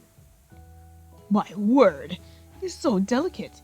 Is that a teeny tiny narutomaki I spy afloat in this itsy bitsy bowl? Is the bowl edible? Yes, Chief. Please, call me Sprinkles. Oh, Chef is my father. Yes, Sprinkles, and some green tea from baby tea leaves that I picked myself. Sprinkles carefully sniffed the dish before opening his mouth and letting just the tip of his pink dog tub dip into the bowl. Sublime! Would anyone else like a taste? Oh no, I'm good. Oh come on, I'm not one of those dogs who doesn't floss. I even had a really cute electric toothbrush for dogs. Fine, I'll enjoy it all for myself. And in a flash, the entire meal has been devoured. Not that it took much. It was less than a dimple's worth of soup. A+. Rarely do I taste a dish that has as much love poured into it as yours. Miriam is overjoyed, She gives you a huge hug. Thank you, Kiki, for helping me to believe in myself. Van, you're up. Now, describe your dish. I made uni over smooth egg, roasted custard, and an axe-toned urchin shell, topped with caviar. Did you skewer one type of urchin with spines from a second different colored type of urchin? Yes, Sprinkles. A bit much, don't you think?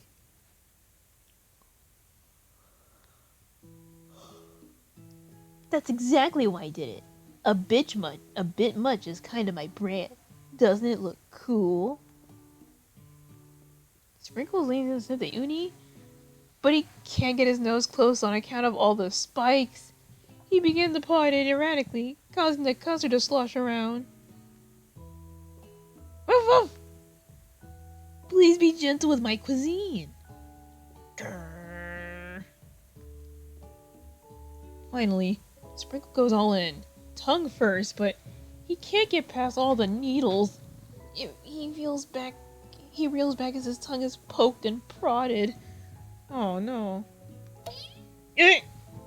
My tongue. The professor appears to be having an allergic reaction to the sting. Oh no! It kept Hugging my tongue. Disqualified. A stunning turn of events. Who would have thought that serving food in a bowl made of needles could make it difficult to eat? Dejected, Van does not go gentle into the night. Disqualified? For glamour? Don't this goddamn publicity. This isn't our last time you've heard of me. Before forcing up to endure his swollen tongue for another moment, Sprinkles gracefully laps up a bowl of milk. I know. Yeah, I'm a dog, and I drink milk. Get over it. Sometimes it helps calm my agitated tongue. Replace his glasses with the 8-bit ones. Next student, Ashley, it's time to step up. Now, describe your dish. I made orange blossom Turkish delight in a light rosewater syrup, topped with French meringue and connected by sugar glass. That actually doesn't sound too bad. Indeed, it's quite thoughtful. It's quite delightful. However, I'd ask that you refrain from eating it or attempting to taste it in any way. It's very fragile and meant to be a display piece. What's the point of food if you can't even eat it?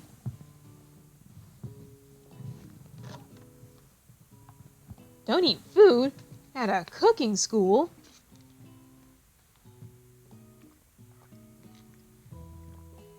Got toast in your ears or something, Keegan? I told you, it's a display piece.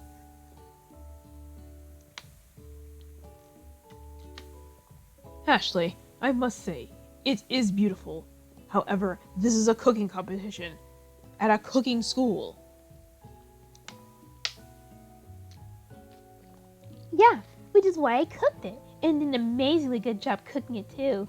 I didn't realize that we were having an eating exam. If I wanted to be judged on eating, I'd go to the College of Eating, School for the Hungry. You see that point there? I suppose you could smell it if you absolutely I suppose you could smell it if you absolutely insisted. But don't breathe too hard. You might disrupt the sugar spiral.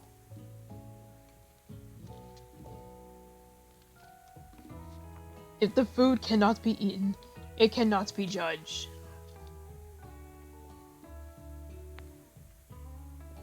You were disqualified. Rage overtakes Ashley, and she finally cannot keep her two-faced routine up. Uh-oh. You wouldn't know high-end cuisine if it cooked you. And with that, Ashley storms off to rededicate herself to being the best, but this time without being shackled by trying to be fake nice and liked by everyone. This isn't the last you've heard of me, either. If this class gets much smaller, I'll be teaching myself. You and Colonel Sanders, the final cook, step up together. 2 chefs? Oh my god, that's so good. What began as a bowl of delicious mac and cheese has become something else. He examined it closely, sniffing and eyeing the bowl. Uh-oh. I don't have a good feeling about this. From somewhere in the room, a literal drum roll plays. Where did that come from? Just when I thought I've seen everything in this kitchen, you give me this. This thing. And completely blow me away. In my 49 dog years of life, I've never tasted anything so delicious and perfectly balanced.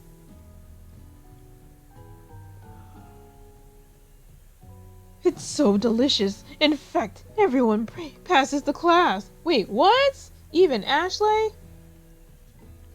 You pass. You pass. Everyone passes.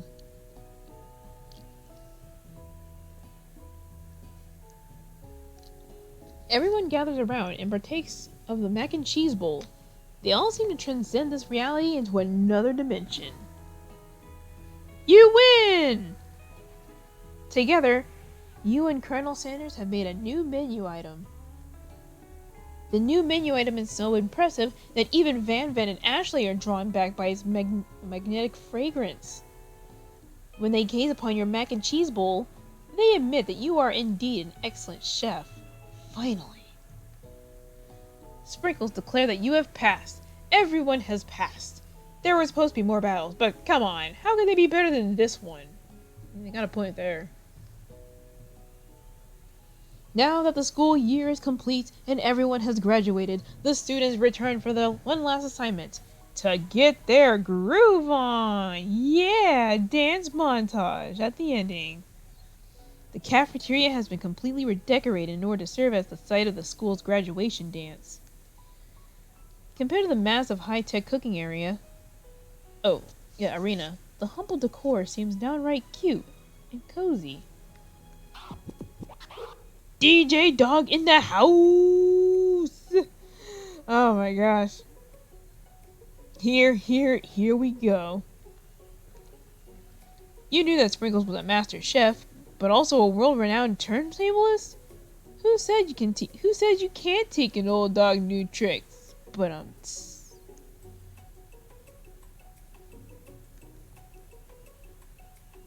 Van and Ashley tell everyone that they're committed themselves to righting the wrongs they did while they were the villains. Like, holy crap, this is their casual wear?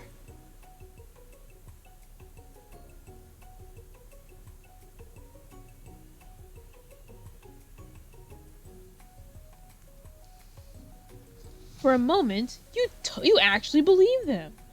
Wow, they turned over a new leaf. Not another haunting. No ghosts allowed at graduation. It's clearly written in the school's bylaws. I was never actually a ghost. It was all a trick to get you to finally notice me. Well, now I'm annoyed. Oh. Amusing. I'm getting sleepy. Oh my gosh. Hopefully we wrap this up. And now that everyone is together... It's the Spork Mouse! It's the Spork Monster! He is totally mellowed out.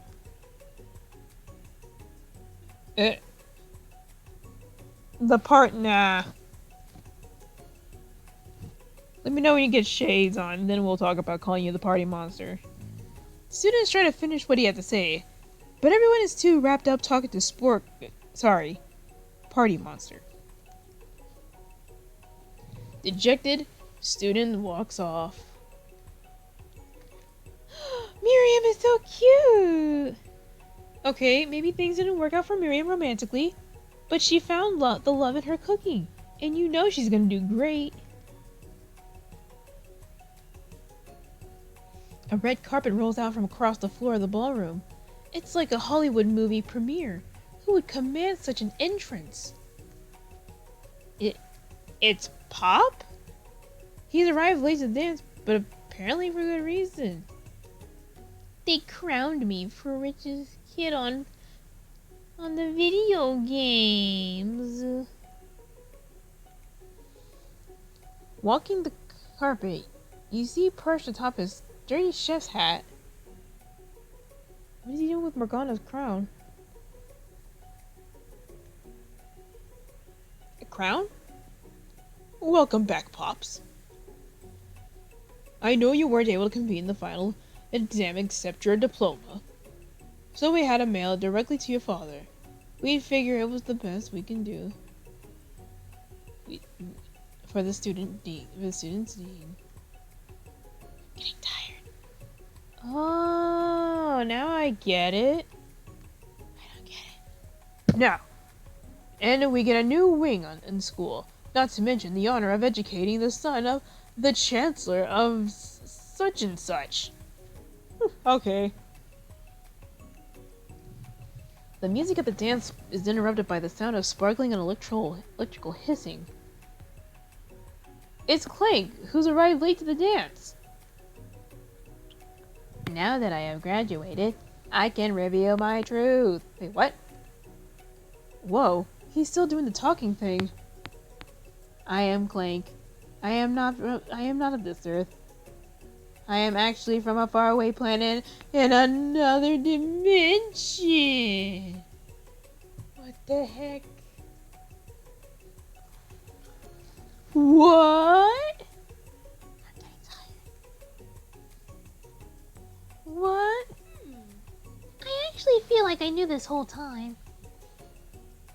Now that I've learned the ways of your kind, I must return.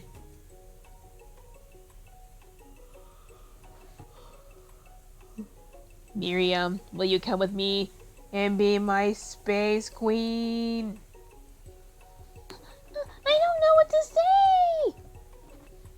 Besides, no, obviously. I have just begun to learn who I really am. This isn't the time for me to devote my life to figure out who you are, Clank. You're blown away by Miriam's maturity. It's purely with it. Man, I missed to click something. I clicked too fast. Is there like a log I can backtrack to? Also, I'm getting tired. I understand. Kind of. Humans are weird. A portal opens up and Clank disappears through it. And the Colonel's arrived. I'm gonna have to speed this up because I am really freaking tired. Okay, let's see.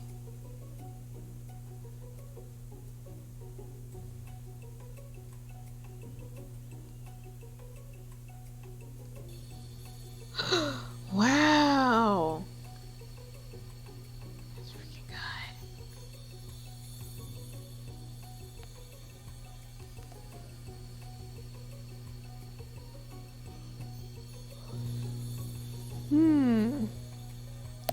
Wow. I did not get to be the most famous chicken man in the history of chicken and man by not reminding people to go out and buy my chicken. Well, shit, that technique worked so much that I bought it before I even started the game. It's too good.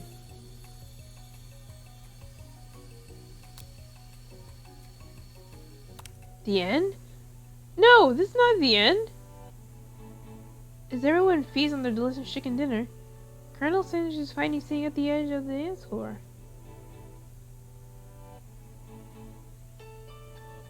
Oh, you know, just waiting for the right person to ask me to dance. I wonder, might you tell me, what are the qualities that you would expect to find in such a lucky person? Oh, we're lucky now? Oh my gosh.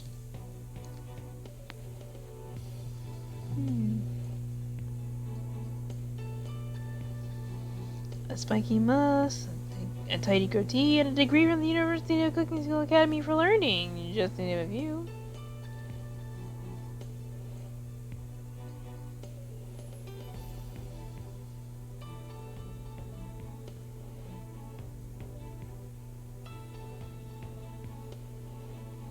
I'm sorry I fell asleep for a tiny minute. Holy crap. It truly is my lucky day. Would you dance with me? I would love to.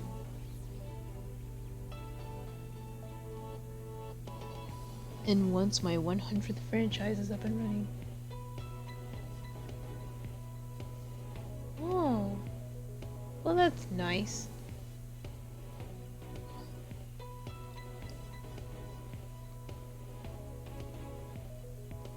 Worked again. I think this is something I need to do by myself. Wait, what? So we don't win his heart?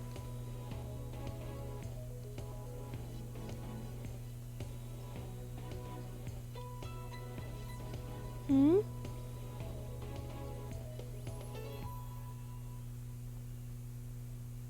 You found a love connection but failed to earn his respect as a chef? Can you live with only half of him? Will you be able to endure sharing with him the love, the life of an entrepreneur?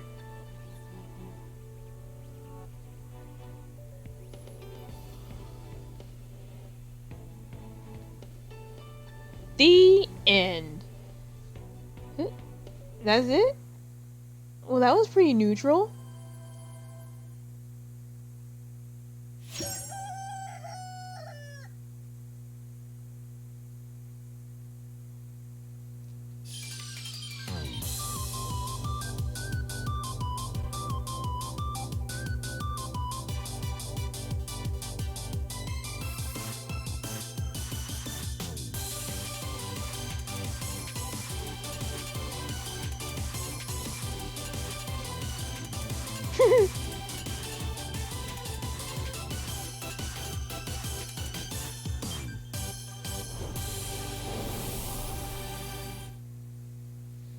Huh. So I guess we got the neutral ending.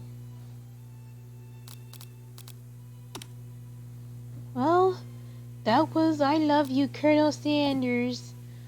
Oh, we may have gotten his love, but we haven't gotten his respect. I'm not doing it that way because you're but that was fun. I am tired, so that was great. Thank you so much for watching this random visual novel. Next stream, well, I'm thinking of either doing a spooky stream, but if I don't do a spooky stream sometime this month, then I will see you guys at the Extra Life charity event. I should work on the trailer for that. Maybe tomorrow, because I am tired. And, well, I don't know if I'll do the spooky stream or what, but the Extra Life stream is happening, and hopefully it's a success. But we won't know. So until then, thank you so much for watching. If you enjoyed what you saw, please leave a like on the video. If you want, you can subscribe if you want, where I do various things on this channel. And who knows, you might like something you enjoy. Next stream will either be a spooky stream or just Extra Life charity event. In either case, I will see you guys later.